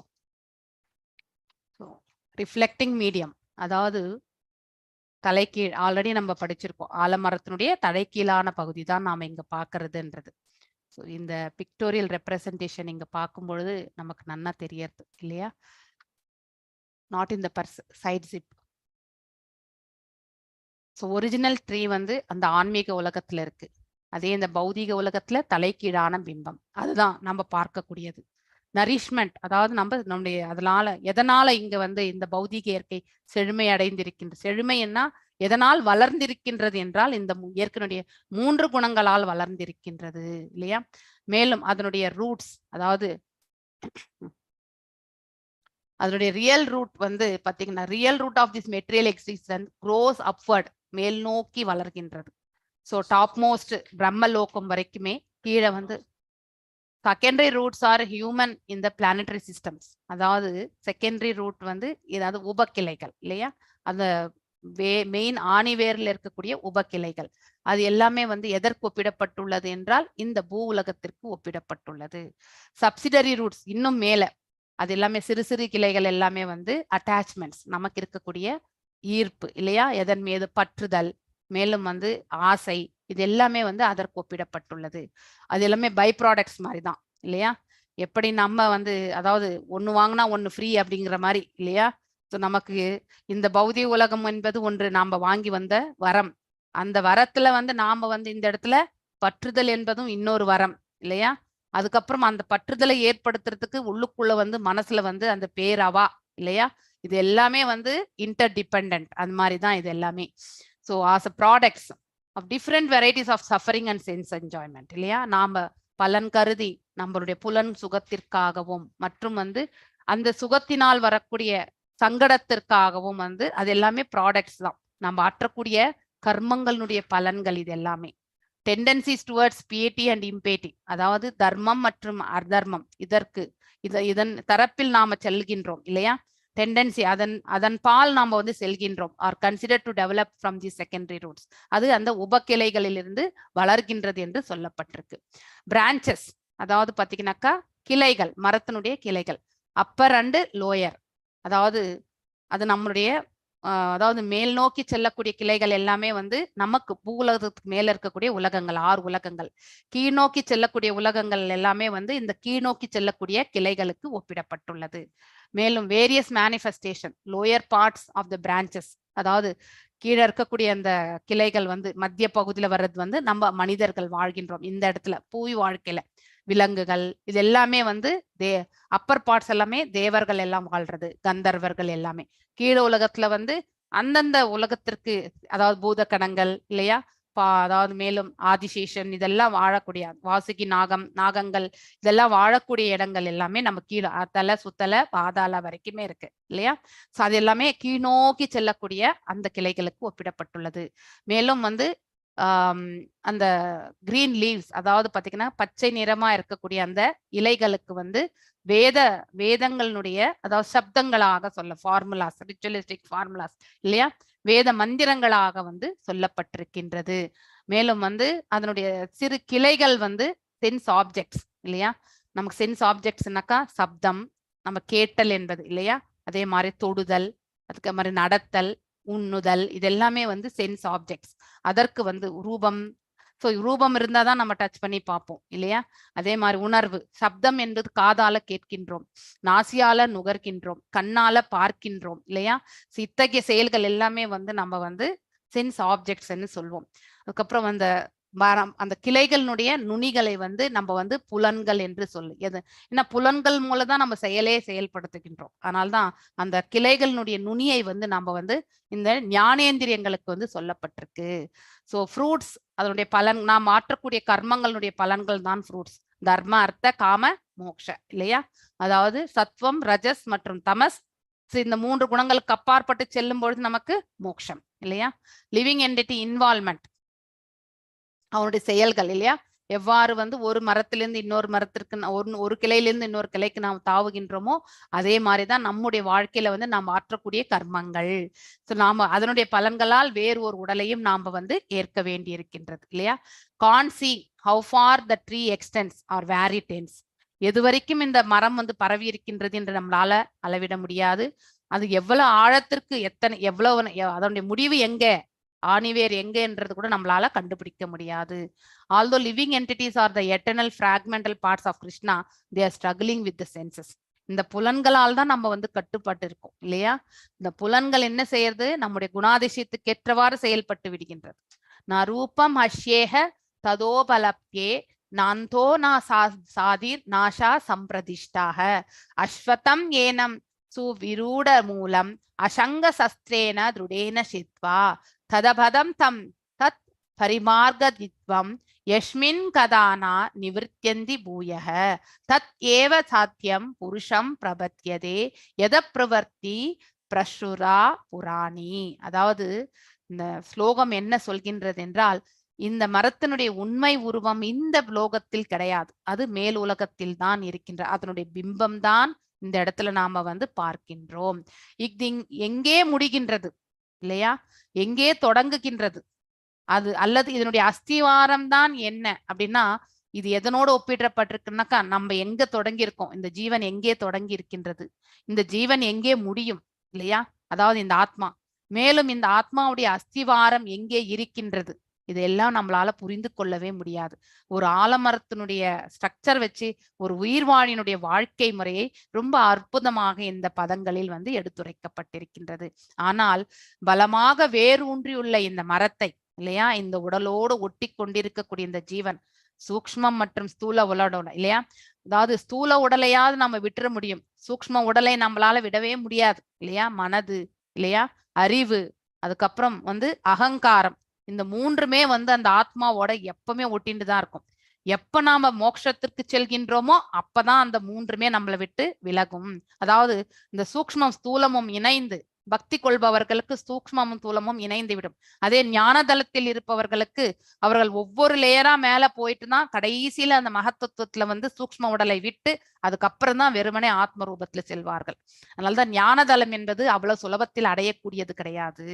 பக்தி என்பது ஒரு லிப்ட்ல போற மாதிரிதான், ஞானதளம் என்பது படிப்படியா இல்லையா, அக்னி உலகத்திற்கு போகணும், அங்கே தூய்மை பியூரிஃபிகேஷன் ப்ராசஸ் இல்லையா, ஒவ்வொரு உலகத்திற்கும் செல்ல வேண்டும். அதை தாண்டிதான் வந்து விரஜாரிவர் கிட்ட போகிறதுக்கு முன்னாடிதான் அந்த பிரம்மலோகத்தை கடந்து பிரம்மலோகத்தை விட்டு செல்லும் பொழுது மகத்தத்துவத்தினுடைய அந்த 7 லேயர்கள் இல்லையா, 7 அடுக்குகள்ல மகத்தத்துவத்துலதான் நம்ம இறுதியா நம்முடைய சூக்ஷ்ம உடலையை விட முடியும். ஞானதளம் என்பது அவ்வளவு சுலபமான காரியம் கிடையாது. பிரம்ம ஜோதியில் இணையக்கூடிய அந்த பக்தி வந்து ரொம்ப ரொம்ப கடினமான பாதை. ஆனால் பக்தர்களுக்கு பகவானே ஸ்வயம் டைரக்டா அழைச்சிக்கிறது உண்டு. ஸோ அது இந்த மாதிரி லேயர்ஸே கிடையாது. பாகவதத்துல நாம ஆல்ரெடி படிச்சிருக்கோம் இல்லையா, 2nd கேண்டோல இருக்காது. சோ அதன் பின்னர் எங்கே செல்வதால் மீண்டும் திரும்பி வருவதில்லையோ அந்த இடத்தை நாடி அங்கே யாரிடமிருந்து எல்லாம் தொடங்குகின்றதோ, யாரிடமெல்லாம் எல்லாம் விரிவடைகின்றதோ அந்த பரமபுருஷ பகவானிடம் சரணடைய வேண்டும் இல்லையா. சோ ஒருவருடைய வாழ்க்கை, ஒரு ஆத்மா வந்து அதனுடைய தொடக்கம் வந்து எப்ப தொடங்குனதுன்னு தெரியாது இல்லையா, அதனுடைய வாழ்க்கை நிலை எப்ப முடியும், எப்ப அது மோட்சம் பெறணும்னு தெரியாது, இல்ல மீண்டும் பிறவி எடுக்குமான்னு தெரியாது, இன்னும் வந்து கீழான உலகங்களுக்கு செல்லுமான்னு தெரியாது. எதுவுமே நமக்கு விசிபிலிட்டி கிடையாது. ஃபியூச்சர் எப்படி நமக்கு தெரியவே தெரியாது 100% இல்லையா. பகவானுக்கு ஒருத்தருக்கு தான் தெரியும். ஏனென்றால் நாம் ஆற்றிருக்கக்கூடிய கடமைகள், நாம் ஆற்றிருக்கக்கூடிய செயல்கள், கர்மங்களுடைய பலன்கள் அனைத்தையுமே வந்து அவர் ஷீரோத கஷாய் விஷ்ணுவாக இருந்து கொண்டு நம்ம ஹிருதயத்திலே, அதாவது எப்படி சித்திரகுப்தன் கணக்கு எழுதுற மாதிரி சொல்லுவாங்க இல்லையா, அதே மாதிரி நமக்கு வரவு செலவு கணக்கு எழுதி வச்சிருக்காங்க இல்லையா. சோ அதனுடைய அஸ்திவாரம் எங்கே இருக்கின்றது இல்லையா என்பதை யாராலுமே புரிந்து கொள்ள முடியாது. நம்மளால புரிந்து கொள்ள முடியுமா? ஹிருதயத்துல இருக்கு 10,000ல் ஒரு பகுதி, தலைமுடியுடைய நுனி பகுதி, அதுதான் இந்த ஆத்மாவுடைய அளவு. மேலும் அந்த 5 வாயுக்கள்ல மிதந்திருக்கு, இன்னும் 5 வாயுக்களும் உண்டு இல்லையா. இப்படி 10 வாயுக்களோட கலந்து இருக்கக்கூடிய இந்த உடல் இல்லையா, உடல் முழுவதுமே உணர்வு ரூபத்துல அந்த ஆத்மா இருக்கு. இதை இயக்கி கொண்டிருப்பவர் எல்லாம் வல்ல இறைவன், சிறியவற்றிலும் சிறியவராக, ஆன்மாவே சின்னது, அதுக்குள்ளேயும் வந்து அடங்கி இருக்கார் பகவான் இல்லையா. இப்படி எல்லா நிலைகளிலுமே நாம வந்து படிச்சுட்டு இருக்கோம். இதெல்லாம் நம்மளால பார்க்க முடியறதா? முடியாது இல்லையா. நம்மளால புரிந்து கொள்ளவும் முடியாது. இதெல்லாம் எல்லாம் வல்ல இறைவனுடைய அருள் இது எல்லாமே இல்லையா. ஆனால் இந்த வாழ்க்கையை நாம வந்து இந்த மீண்டும் மீண்டும் பிறவி எடுக்கக்கூடிய இத்தகைய வாழ்க்கையை நாம வந்து கண்டிப்பாக வந்து நம்ம வந்து வெட்டி சாய்க்க வேண்டும். அந்த பற்றின்மை இல்லைன்னா மீண்டும் மீண்டும் நாம வந்து நாம் ஆற்றிருக்கக்கூடிய கர்ம அதாவது கர்மங்களால் வந்து பந்தப்பட்டு நம்ம வந்து மீண்டும் மீண்டும் பிறவி எடுக்க வேண்டியதுதான் இல்லையா? சோ பலமாக வேர் ஊன்றி நம்முடைய செயல்களால் நாம மீண்டும் இந்த பிரபஞ்சத்தில் பிறவி எடுக்க வேண்டும் என்று பலமாக நாம வேர் ஊன்றப்பட்டிருக்கின்றோம் இல்லையா? சூக்ஷ்ம உடலோட இந்த ஆத்மா வந்து அலைஞ்சிட்டு தான் இருக்கு. சோ அந்த அப்படிப்பட்ட செயல்களை எல்லாமே நாம பற்றின்மையோட நாம செய்தோம் என்றால் நம்முடைய கடமைகளாக இருக்கும் பட்சத்தில் கூட பற்றின்மை எனும் செயலால் தான் நாம் அதை செயல்படுத்த வேண்டும் இல்லையா? அப்போ நம்ம அதை உறுதியாக நம்மளால வெட்டி சாய்க்க முடியும். இந்த துண்டிப்பு, இந்த தொடர்பையே நாம துண்டித்து விடணும். பௌதிக உலகத்தோட ஆத்மாவுக்கு இருக்கக்கூடிய அந்த சம்பந்தத்தை நாம வந்து வெட்டி சாய்க்க வேண்டும். அது எவ்வாறு வெட்டி சாய்க்க முடியும்? இந்த உயிர் வாழி தான் ஆற்றக்கூடிய கர்மங்களில் வந்து எந்த ஒரு பலனையும் எதிர்பார்க்காமல் இல்லையா? 9.27ல பகவான் சொன்ன மாதிரி எத் கரோஷி எத் அதாவது 9. அது டக்குன்னு வரவே வராது எனக்கு. 9.27 பகவத்கீதையில நாம் எதையெல்லாம் செய்கின்றோமோ இல்லையா? அது ரொம்ப ரொம்ப முக்கியமான ஸ்லோகம். அவ்வாறு எண்ணிக்கொண்டு நாம் ஆற்றினோம் என்றால் கண்டிப்பாக நாம சுலபமாக பற்றின்மையோடு நாம இந்த மரத்தை வந்து ஆசை எனக்கூடிய அந்த மரத்தை வந்து வெட்டி சாய்த்த முடியும் இல்லையா? எத் கரோஷி எத் அஷ்னாசி எத் ஜுஹோஷி ததாசியத் எத் தபஸ்யஷி கௌந்தேய தத் குருஷ்வா மத் அர்ப்பணம். எனக்கு அர்ப்பணம் செய்யின்னு சொல்லிட்டார் பகவான். நீ எதையெல்லாம் செய்கின்றாயோ, நீ எதையெல்லாம் உண்கின்றாயோ, எதையெல்லாம் நீ படைக்கின்றாயோ, நீ எதையெல்லாம் கொடுக்கின்றாயோ இல்லையா? எந்த தவங்களை எல்லாம் நீ மேற்கொள்கின்றாயோ அனைத்தையும் எனக்கு அர்ப்பணமாக செய்யின்னு சொல்லிட்டார் பகவான். அழகான ஒரு ஸ்லோகம் இது இல்லையா? சோ இப்படிப்பட்ட நிலையில் இருந்து கொண்டு ஒரு உயிர் வாழி கண்டிப்பாக அவனுடைய கடமைகளை அவன் ஆற்ற வேண்டும். அப்படி ஆற்றும் பொழுது கண்டிப்பாக இந்த பற்றுதல் எனக்கூடிய இந்த ஆலமரத்தை நாம வெட்டி சாய்க்க முடியும். இல்லை என்றால் அந்த ஆலமரத்தினுடைய கிளைகள் உப கிளைகள் இல்லையா, அதனுடைய அதாவது அதனுடைய ட்விக்ஸ், அதாவது சிறு சிறு அந்த கிளைகள், அதனுடைய நுனி, அதாவது நுனி, அந்த இலைகளுடைய அந்த பிரான்ச்சஸ்னுடைய நுனி எப்படி புலன்கள் வந்து இம்மீடியட்டா அது வந்து ஈர்க்கப்படும். அதனால்தான் நுனி பகுதி வந்து சொல்லப்பட்டிருக்கு. சோ அதன் பின்னர் எங்கே செல்வதால் நாம் அப்படி வெட்டி சாய்த்தால் எங்கே செல்வதால் மீண்டும் நாம இந்த இடத்துல வராம இருப்போமோ இல்லையா? சோ அந்த இடத்தை நாடி அங்கே யாரிடமிருந்து எல்லாம் தொடங்குகின்றது இல்லையா? ஈஸ்வர பரம கிருஷ்ணக சச்சிதானந்த விக்கிரக அநாதிர் ஆதிர் கோவிந்தக சர்வகாரண காரணம். அதாவது ஈஸ்வரா த சுப்ரீம் கண்ட்ரோலர் இல்லையா? அதாவது கடவுளுடைய அனைத்தையுமே கட்டுப்படுத்துபவர் இல்லையா? பரம கிருஷ்ணக அதாவது பகவான் இல்லையா? அவரை தான் சொல்கின்றோம் நித்தியமானவர். சோ அநாதிர் ஆதி, அநாதிரும் அவர்தான் இல்லையா? ஆதி என்பது முதன்மையானவர். அவரிலிருந்துதான் அனைத்தும் வந்து தோன்றுகின்றது. யாரிடமிருந்து எல்லாம் விரிவடைகின்றதோ he only expands இல்லையா? அவர்தான் வந்து பிரபவ, அதாவது பிரகாஷா, அதுக்கப்புறம் வைபவ பிரகாஷா. இந்த நிலைகள் எல்லாமே அவருடைய விரிவங்கங்கள் எல்லாம் பார்க்கின்றோம். மேல் உலகங்களை பற்றி படிச்சோம், கீழ் உலகங்களை பற்றி படிக்கிறோம் இல்லையா? சோ அவனுடைய விரிவங்கங்கள் தான் எல்லாமே இந்த இடத்துல வந்ததை நாம அவர் இல்லாமல் எதுவுமே இல்லை இந்த பிரபஞ்சத்தில் என்பதையும் நாம படித்து கொண்டே வருகின்றோம். சோ அந்த பரம புருஷ பகவானிடம் நாம் சரணடைய வேண்டும். நம்முடைய சரணாகதி என்பது அவரிடத்தில் தான் நம்ம செயல்பட வேண்டும் என்பது சொல்லப்பட்டிருக்கின்றது. சோ எவ்வாறு சரணடைய வேண்டும் அதுவும் நமக்கு நன்னா தெரியும் இல்லையா? சோ எவ்வாறு சரணடைய வேண்டும்? அதாவது அனுகூல்யஸ்ய சங்கல்பம் பிரதிகூல்யஸ்ய வர்ஜிதம் இல்லையா? அதாவது 65 18.65 or 66 எஸ்.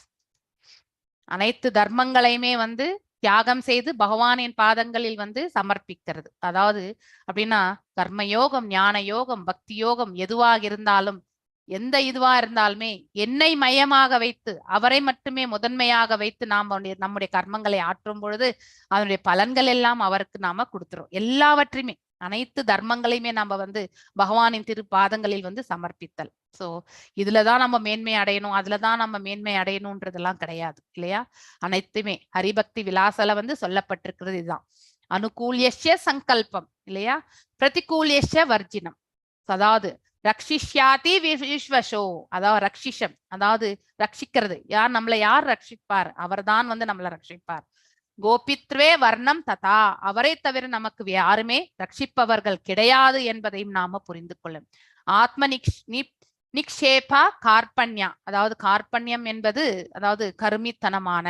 ஆத்ம நிக்ஷேக, அதாவது நம்மளுக்கு ஹியூமிலிட்டி இல்லையா, அதாவது நம்மளை யாராவது அவமானப்படுத்திட்டாலும் அதை அவமானமாக நம்ம கருதக்கூடாது இல்லையா. அப்படிப்பட்ட ஒரு மனப்பக்குவம், அதாவது நம்மளை யாராவது அவமானப்படுத்துறாங்கன்னா உண்மையிலே நம்ம ஹிருதயத்துல இருக்கக்கூடிய பரமாத்மாவை தான் அவர்கள் வந்து அவமதிக்கிறார்கள் இல்லையா. ஒவ்வொரு உயிர் நாம ஏன் அவங்களை திருப்பி செய்யக்கூடாதுன்னா அவங்களுடைய ஹிருதயத்திலுமே பரமாத்மா இருக்கின்றார். மேலும் காலையில ராதிகா மாதாஜி சொன்ன மாதிரி நம்ம எல்லாரும் நம்முடைய நிலை வந்து ஒன்று இருக்கு. நாம ஒரு நிலையை அடைந்திருக்கின்றோம் என்றால் நமக்கு கீழான நிலையில் இருப்பவர்களோட போயிட்டு நம்முடைய நிலையை இறங்கி போய் நம்ம அவங்க கிட்ட நம்ம வந்து அவருக்கு சமமாக பேசக்கூடாது. அது தவறு இல்லையா. we are actually degrading ourselves இல்லையா. சோ நம்முடைய இன்னும் அந்த டிகிரேட் ஆன பிறகு மீண்டும் அதே நிலைக்கு வரணும்னா நம்ம நிறைய முயற்சி பண்ணணும். பக்தி பாதை கூட அதே மாதிரிதான். பக்தியில நாம் நல்லாவே வந்து முன்னேறம் அடைஞ்சிருக்கோம். ஏதோ ஒரு சக்தி வாய்ந்த புலனுடைய செயலால வந்து தவறிக்கிடும். எக்ஸாம்பிள் விஸ்வாமித்திரரை எடுத்துக்கோங்க இல்லையா. அதாவது அவரும் வந்து மேனகையினுடைய இதுல வந்து மயங்கி அவர் அவ்வளவு தவங்கள் புரிந்தார். அவர் எல்லாவற்றையுமே இழந்து அந்த மாயையிலே சிக்கிக்கொண்டு தன்னுடைய தவத்தையும் மறந்து இல்லையா சகுந்தலையும் வந்து தன்னுடைய மகளாக பெற்கின்றார் இல்லையா.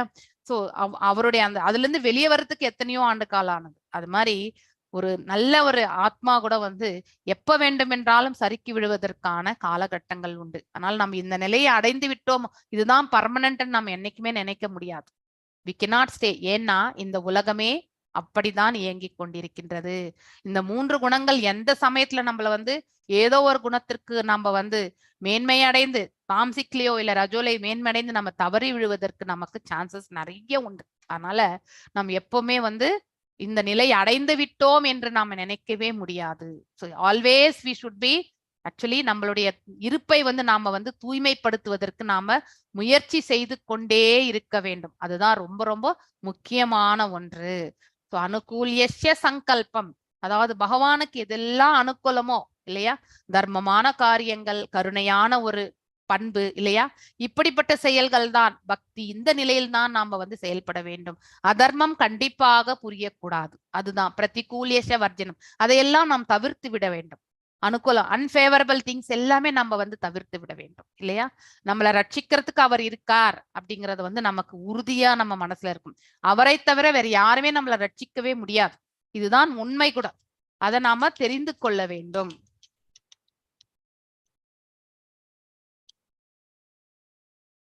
சோ இப்படி நம்முடைய பக்தி முறையை நாம வந்து இவ்வளவு ஆழமாக எடுத்து செல்லும் பொழுதுதான் நமக்கு வந்து பக்தியில வந்து பக்குவம் அடைய முடியும் நம்ம. சோ அப்பொழுது நாம எங்கே செல்வதால் மீண்டும் திரும்பி வரமாட்டோமோ அந்த இடத்தை நாடி நாம செல்ல முடியும். அது வரைக்கும் நாம மீண்டும் மீண்டும் இந்த பிரபஞ்சத்திற்கு திரும்பி வந்து கொண்டுதான் இருப்போம்.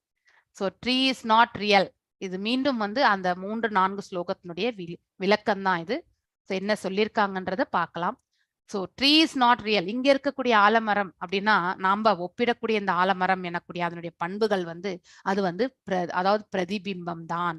மாயையால் சூழப்பட்டது தான் அந்த மரத்தினுடைய செயல்பாடுகள். Impossible to fully understand the real tree. உண்மையான மரத்தினுடைய பண்புகளை வந்து நம்மளால வந்து புரிந்து கொள்ள முடியவில்லை. Cut down this tree with determination with acts of determination solution. அதை புரிந்து கொள்ளணும்னாக்கா இந்த ஆத்மாவுடைய அதாவது உண்மையான செயல்பாடு என்ன என்பதை புரிந்து கொள்வதுதான் இல்லையா. நாம வந்து இந்த ஒவ்வொரு ஜீவனுமே இந்த பிரபஞ்சத்தில் வந்து பிறந்திருக்கிறதே பகவானுக்கு வந்து தொண்டு புரிவதற்காகத்தான் என்பதை வந்து உணரக்கூடிய செயல் இல்லையா. அதற்கு நாம வந்து என்ன செய்ய வேண்டும், அந்த நிலையை உணரணும்னாக்கா பற்றின்மை எனக்கூடிய அந்த ஆயுதத்தால இந்த ஆசைகள் அனைத்தையும் பௌதிக ஆசைகளை எல்லாமே அதாவது வெட்டி சாய்க்க வேண்டும். அதுதான் அந்த ஆலமரத்தோட ஆலமரம் என்பது நம்முடைய பௌதிக ஆசைகளுக்கு ஒப்பிடப்பட்டுள்ளது. நம்முடைய வாழ்நிலை இந்த பௌதீகத்தில் வாழக்கூடிய ஒவ்வொரு ஜீவனும் பௌதீகத்தோடு சம்பந்தப்பட்டிருக்கும் பொழுது அவனுடைய சுபாவம் நடத்தையும் அனைத்துமே வந்து அந்த ஆலமரத்தோட தான் ஒப்பிடப்பட்டிருக்கிறது. Then one must go beyond the tree and surrender. So அதுக்கப்புறம் வந்து அந்த மரத்தை வெட்டி சாய்த்த பிறகு பகவானுடைய திருப்பாதங்களை வந்து தன்னை வந்து சமர்ப்பித்துக் கொள்ளுதல். So why real form of tree cannot be understood, அதாவது எதற்கு நம்மளால வந்து உண்மையான அந்த மரத்தினுடைய அதாவது நோக்கத்தை அத ரூபத்தை நம்மளால வந்து ஃபார்ம் அதை பற்றி நாம் ஏன் புரிந்து கொள்ள முடியாது அப்படிங்கிறத வந்து இந்த இடத்துல அதற்கான விளக்கம். Because the root is up and extension at the other hand, இல்லையா? அதாவது மேல் நோக்கிய அந்த விழுதுகளை தான் வந்து மேல் நோக்கிய வேர்கள் என்று சொல்கின்றார்கள். அது மேலதான் போயிட்டே இருக்கு. அது எங்க முடியறது? பிரம்ம லோகத்துலதான் அது அந்த மேல் நோக்குரிய அந்த எண்டு வந்து அங்கதான் இருக்குன்னு சொல்லப்படுகின்றது. So when we are entangled, எது வரைக்கும் நாம பந்தப்பட்டிருக்கின்றோமோ இந்த பௌதிக உலகத்துல, one cannot see how far the tree extends, இல்லையா? எது வரைக்குமே அந்த மரம் வந்து அதாவது விரிந்திருக்கின்றது, எங்கே அதனுடைய தொடக்கம், இதெல்லாமே வந்து புரிந்து கொள்ள முடியாது. அப்படிப்பட்டதுதான் ஒரு மனிதனுடைய ஆசையும் கூட. ஒரு மனிதனுடைய ஆசை எந்த அளவுக்கு இருக்கு, எங்கும் நிறைவு பெறும், எங்கே தொடக்கம், இதெல்லாம் வந்து கண்டுபிடிக்க முடியாது. how to find out the cause, அதாவது அதனுடைய காரணம் என்ன என்பதை நாம் எவ்வாறு புரிந்து கொள்ள முடியும்? ஃபாதர் அதாவது நம்ம பார்க்கும் பொழுது இப்படியே நம்ம வந்து ஜெனரேஷன் நம்ம வந்து நம்ம அப்பா இருக்காரு, அப்பாவுக்கு அப்பா இருக்காரு, அதுக்கப்புறம் அப்பா இருக்காரு, இல்லையா? கொள்ளு தாத்தா வரைக்கும். அதுக்கு முந்தையது எல்லாமே நம்மளால தெரியாது, கண்டிப்பா தெரியாது. ஒரு 3 ஜெனரேஷன்ஸ் தான் நம்மளால வந்து கண்டிப்பா ஞாபகம் வச்சுக்க முடியும்.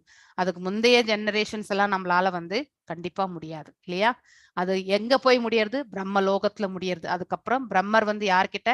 கர்ப்போத கஷாய் விஷ்ணு, இல்லையா? சோ இப்படி விஷ்ணு அந்த மாதிரி ஒரு நிலையில தான் வந்து முடியுது. கிருஷ்ணா இறுதியில வந்து நம்ம எங்க போகணும்? கோலோகம், அதான் வைகுண்டம் கோலோகம் தான் நமது, இல்லையா? அந்த நிலைக்கு செல்லணும்னா நம்முடைய செயல்பாடுகள் எல்லாம் எப்படி பக்குவமாக இருக்கணும், அதை புரிந்து கொள்வதற்கு நாம பக்குவம் அடையணும், இல்லையா? how to search out origin. So அப்போ நாம வந்து ஒரு தூய பக்தருடைய தொடர்பு நமக்கு பெற்றால் மட்டுமே இந்த ஞானத்தை எல்லாம் நம்மளால வளர்த்து கொள்ள முடியும். பெனிஃபிட்ஸ், ஞானத்தினுடைய நன்மைகள் என்ன? கிராஜுவலி பிகம் டிட்டாச்ட், இல்லையா? ஞானத்தை நாம் அபிவிருத்தி செய்து கொள்ளும் பொழுது பற்றற்ற தன்மையை வந்து நம்மளால வந்து கொஞ்சம் கொஞ்சமா வந்து அபிவிருத்தி செய்து கொள்ள முடியும். ஃப்ரம் ஃபால்ஸ் ரிஃப்ளெக்ஷன், இல்லையா? போலியான இதுதான் நிஜம் நினைச்சுன்னு நம்ம மாயில வந்து வாழ்ந்துட்டு இருக்கோம், இல்லையா? நம்முடைய செயல்பாடுகளை எல்லாம் அவ்வாறே நாம செயல்படுத்தி கொண்டிருக்கின்றோம். சோ அந்த மாதிரி நிலையிலிருந்து நாம உண்மை எது என்று உணர ஆரம்பிப்போம். உண்மையான செயல்பாடுகள் எல்லாம் எது என்று தெரிந்து கொண்டு அத்தகைய காரியங்களில் நாம ஈடுபடுவோம், இல்லையா? சோ அப்போ இந்த பௌதிகத்திலிருந்து நாம வந்து துண்டிக்கப்படுகின்றோம், இல்லையா? சோ பற்றற்ற தன்மையில் நாம் செயல்படும் பொழுது பௌதிகத்தோட அதனுடைய பலன்களோட நாம அட்டாச்மெண்ட் இருக்கிறதே கிடையாது. ஆக்சுவலி பிகம் சிச்சுவேட்டட் இன் த ரியல்டி. அப்பதான் உண்மையான ஆலமரத்தில் நாம வந்து நம்முடைய நேச்சர் வந்து அந்த உண்மையான ஆலமரத்தோட வந்து செயல்பாடோடு ஒப்பிடப்பட்டிருக்கும். So importance of the word ஆசங்கா, அதாவது சங்கா மீன்ஸ் அதாவது அசோசியேஷன் சொல்லணும்.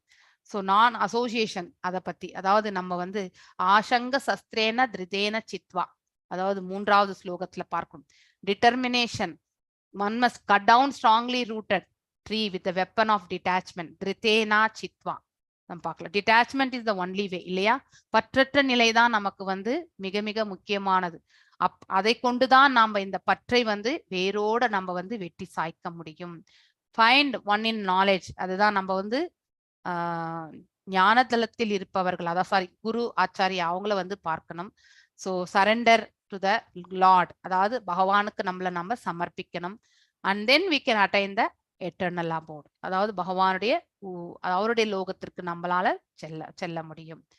நிர்மாண மோக நிஜ ஜிதசங்க தோஷ ஆத்யாத்ம நித்யா வினிவிருத்த காமா துவந்தைர் விமுக்தா சுகதுக்க சமஜ்ஞர் கச்சந்த யமூடா பதம் அவ்யயம் தத். அதாவது பொய் கௌரவம், மயக்கம் மற்றும் தவறான அசங்கம் என்றால் தவறான சங்கம், ஆக்சுவலி அசோசியேஷன்.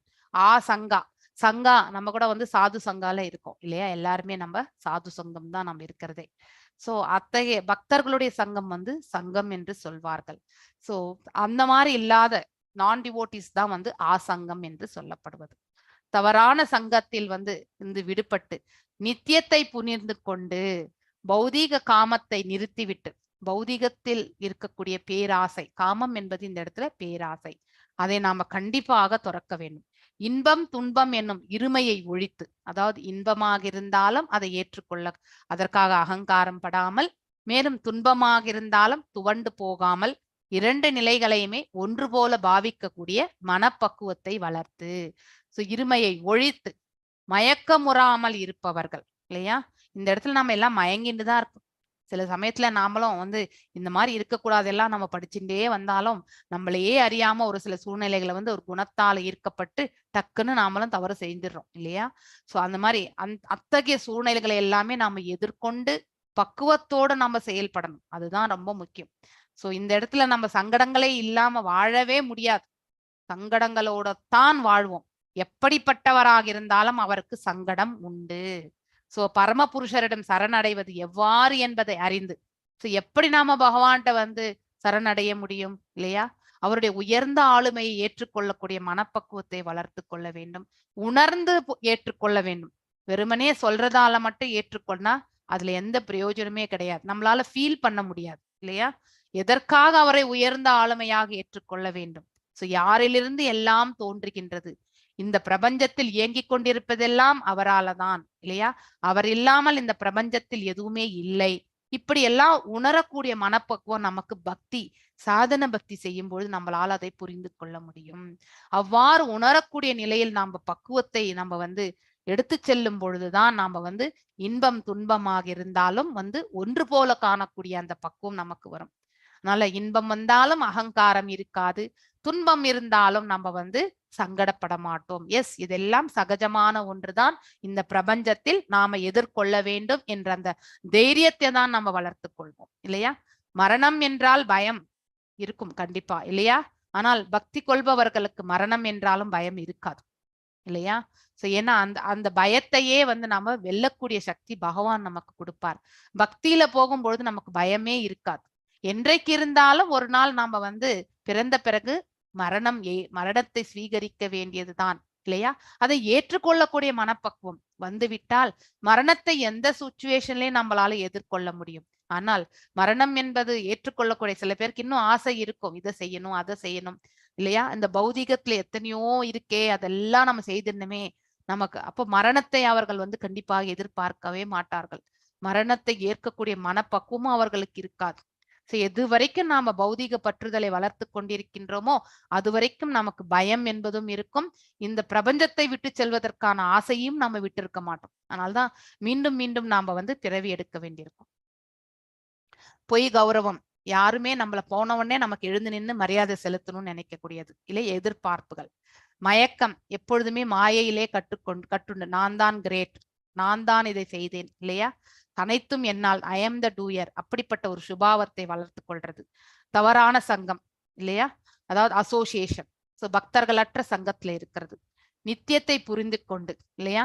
ஆனால் இந்த பொய் கௌரவத்தை விடுத்து மயக்கத்திலிருந்து வெளியே வந்து தவறான சங்கத்திலிருந்து நம்ம அசோசியேஷனையும் விலக்கி அப்படிப்பட்ட நிலையில் இருக்கக்கூடிய ஒருத்தர் நித்தியத்தை புரிந்து கொண்டு எது நித்தியமானது என்பதை உணர்ந்து இல்லையா? பௌதீக காமத்தை நிறுத்திவிட்டு, பௌதீகம் எப்பவுமே நமக்கு நிரந்தரம் கிடையாது இல்லையா? It is a temporary visit தான். நமக்கு பௌதீகம் இருக்கும், நாம தான் அதாவது டெம்பரரியா இங்க வந்து போவோம் இல்லையா? எப்படி எங்கேயாவது ஒரு டூர் போறதுக்காக பிரயாணத்தை மேற்கொண்டு ஒரு வாரம் வந்து இருந்து விட்டு மீண்டும் திரும்பி நம்ம எங்கிருந்து வந்தோமோ அந்த இடத்துக்கு திரும்பி போறோமா இல்லையா? அதே மாதிரிதான் இந்த பௌதிக இயற்கைக்கு விசிட் கொடுக்கறதுக்காக தான் நம்ம வந்தோம். ஆனா இங்க இருக்கக்கூடிய வஸ்துக்கள் மீது நம்முடைய பற்றுதலை வளர்த்து கொண்டு மீண்டும் மீண்டும் வந்து இந்த பிரபஞ்சத்திலே வரக்கூடிய தன்மையை நாம அப்படிப்பட்ட கர்மங்களை நாம செய்து விடுகின்றோம். அதனால்தான் நம்ம பிறவி எடுத்துக்கொண்டே இருக்கின்றோம் இல்லையா? சோ இன்பம் துன்பம் என்னும் இருமையை ஒழித்து இல்லையா? இருமை என்பது பேலன்ஸ் ஆக்சுவலி இல்லையா? சோ இன்பத்தினால நாம் ஆற்றக்கூடிய செயல்கள் இல்லையா? இன்பம் வரும்போது நாம எப்படியெல்லாம் செயல்படுகின்றோம், அதனால் என்ன பாவங்கள் புண்ணியங்கள் என்பது நமக்கு தெரியாது. ஆனா பகவானுக்கு தெரியும். அந்த அக்கௌண்ட் பேலன்ஸ்ல போய் எழுதுவாங்க இல்லையா? துன்பம் வரும்பொழுது கூட நம்ம மட்டும் தானா கஷ்டப்படணும், அவங்க மட்டும் ஏன் சுகமா இருக்கணும்னு அவங்களுக்கு வந்து ஏதாவது ஒண்ணு பண்ணிடுறது இல்லையா? அவங்களும் சங்கடப்படட்டுமே, யான் பெற்ற இன்பம் பெருக இவ வையகம்ன்ற மாதிரி நம்ம கஷ்டப்பட்டா அடுத்தவங்களும் கஷ்டப்படட்டுமே அப்படிங்கிற ஒரு மென்டாலிட்டியும் உண்டு இல்லையா? அதாவது பொறாமையினுடைய வெளிப்பாடு. சோ எக்ஸாம்பிள் துரியோதனனே சொல்லலாம் இல்லையா? அவனுக்கு மட்டும்தான் எல்லாம் தேவை, அவனுக்கு மட்டும்தான் எல்லாம் இருக்கணும், யாரிடத்திலும் வந்து எதுவும் இருக்கக்கூடாது. அப்படிப்பட்ட ஒரு குணாதிசயம் உண்டு. அப்படிப்பட்ட குணாதிசயங்களோட பிறந்திருக்கோம் நம்ம இல்லையா? ஆனா என்னன்னா பர்சன்டேஜ் தான் வேரியா இருப்போம் நம்ம எல்லாருமே இல்லையா? இந்த பொறாமையினுடைய அளவு வந்து வேரியா இருக்கும். ஸோ சில பேரை வந்து அதையெல்லாம் வென்று வந்து நல்ல ஒரு குணத்தோடு இருக்கக்கூடியவர்களும் உண்டு. அது ரொம்ப ஒரு 5 to 10% தான் நம்ம இந்த பிரபஞ்சத்துல தேட முடியும். மிச்சம் 90% இப்படிதான் இருக்கிறதே நம்ம. இல்லையா? சோ இப்படி ஒரு நல்ல ஒரு குணத்தை நாம வந்து வளர்த்து கொண்டு மயக்கமுறாமல் இருப்பவர்கள், எதை கண்டும் நம்ம மயங்க வேண்டிய அவசியமே கிடையாது. எல்லாமே நம்ம வந்து சில காலம் மட்டுமே உபயோகப்படுத்திட்டு செல்ல போறோம். ஆனால் அதன் மேல் நமக்கு என்ன மயக்கம், அதன் மேல் என்ன ஈடுபாடு தேவையே இல்லை இல்லையா? அப்படிப்பட்ட ஒரு பக்குவத்தை யார் வந்து அடைகின்றார்களோ அவர்கள் பரமபுருஷன் சரணடைவது எவ்வாறு என்பதையும் அறிய முடியும். ஒரு குருனுடைய வழி நடத்துதல் கண்டிப்பாக உண்டு இல்லையா? நம்ம கூட இந்த இடத்துல நம்ம பிரபுபாதர் அவர்கள் சொல்லிச்சு போயிருக்காரு இல்லையா? 14 ரவுண்டு மகாமந்திர ஜபம் இல்லையா? 4 ரெகுலேஷன்ஸ் ஃபாலோ பண்ணீங்கன்னா கண்டிப்பா பகவானுடைய திருநாட்டை செல்வதற்கான மார்க்கம் உண்டு. ஆனால் அபராதங்கள் இல்லாமல் நாம ஜபங்களை செய்ய வேண்டும். பக்தி கொள்ளும் பொழுது ஒரு நிலைப்படுத்தி பகவானுடைய திருப்பாதங்களை நினைத்து கொண்டு நாம வந்து பக்தி செலுத்த வேண்டும். அதுல எந்த ஒரு இதுவுமே இருக்கக்கூடாது. இடர்பாடுகள் இல்லாம நாம் அப்படிப்பட்ட பக்குவத்தை அடைந்திருந்தால் கண்டிப்பாக பகவானுடைய நித்திய உலகத்திற்கு செல்வதற்கான மார்க்கம் கிடைக்கும் இல்லையா? அந்த நித்திய ராஜ்யத்தை அடைகின்றனர். சோ ஒருவர் இத்தகைய ஒரு நிலையை வந்து அவர்கள் வந்து பக்குவத்தை பெற்றால் பகவானுடைய திருநாட்டை வந்து அவர்கள் சேர்கிறார்கள். சோ யோகம் நிர்மமா, one is free from false prestige or pride, அதாவது போலியான, அதாவது இந்த அகங்காரம், அதாவது மற்றும் வந்து தான் கிரேட் அப்படின்னு சொல்லிட்டு பறைசாற்றி கொள்ளக்கூடிய அந்த நிலை, அதுதான் நிர்மமா. அதுல இருந்து தூரமாக இருக்கிறதுன்னு அப்படின்னா அப்படிப்பட்ட குவாலிஃபிகேஷன் இல்லை. எப்பவுமே அடக்கத்தோடு இருக்கக்கூடிய ஒரு தன்மை. மோகா அப்படின்னா அதாவது நமக்கு இருக்கக்கூடிய மோகத்தை தான் மோகம் என்று சொல்லப்படுது. ஃப்ரீடம் ஃப்ரம் இல்யூஷன், அதாவது மாயையால் நம்ம வந்து சிக்கிண்டிருக்கின்றோம் இல்லையா? அதுல இருந்து நாம விடுதலை அடைந்திருக்க வேண்டும். ஜிதசங்க தோஷா, freedom from the false association, அதாவது போலியான, அதாவது ரிலேஷன்ஷிப்ஸ் இல்லையா? சோ நம்ம எல்லாருமே இந்த பிரபஞ்சத்துல இந்த பிறந்திருக்கோம். இப்ப நமக்கு தாய் தந்தை உண்டு, நமக்கு கணவன் அல்லது மனைவி உண்டு, பிள்ளைகள் உண்டு.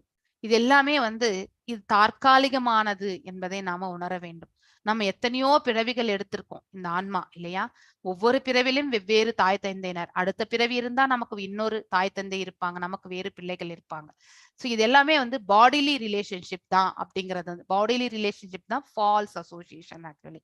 அதாவது ஃபால்ஸ் என்றால் உண்மையற்றது. ஸோ இந்த இடத்துல நம்ம வாழும்பொழுது எஸ் வாழ்ந்து கொண்டுதான் இருக்கின்றோம். ஆனால் இந்த அசோசியேஷன் நிரந்தரமானது கிடையாது இல்லையா? நமக்கு இருக்கக்கூடிய ட்ரூ அசோசியேஷன் யாரோட? எல்லாம் வல்ல இறைவனோட.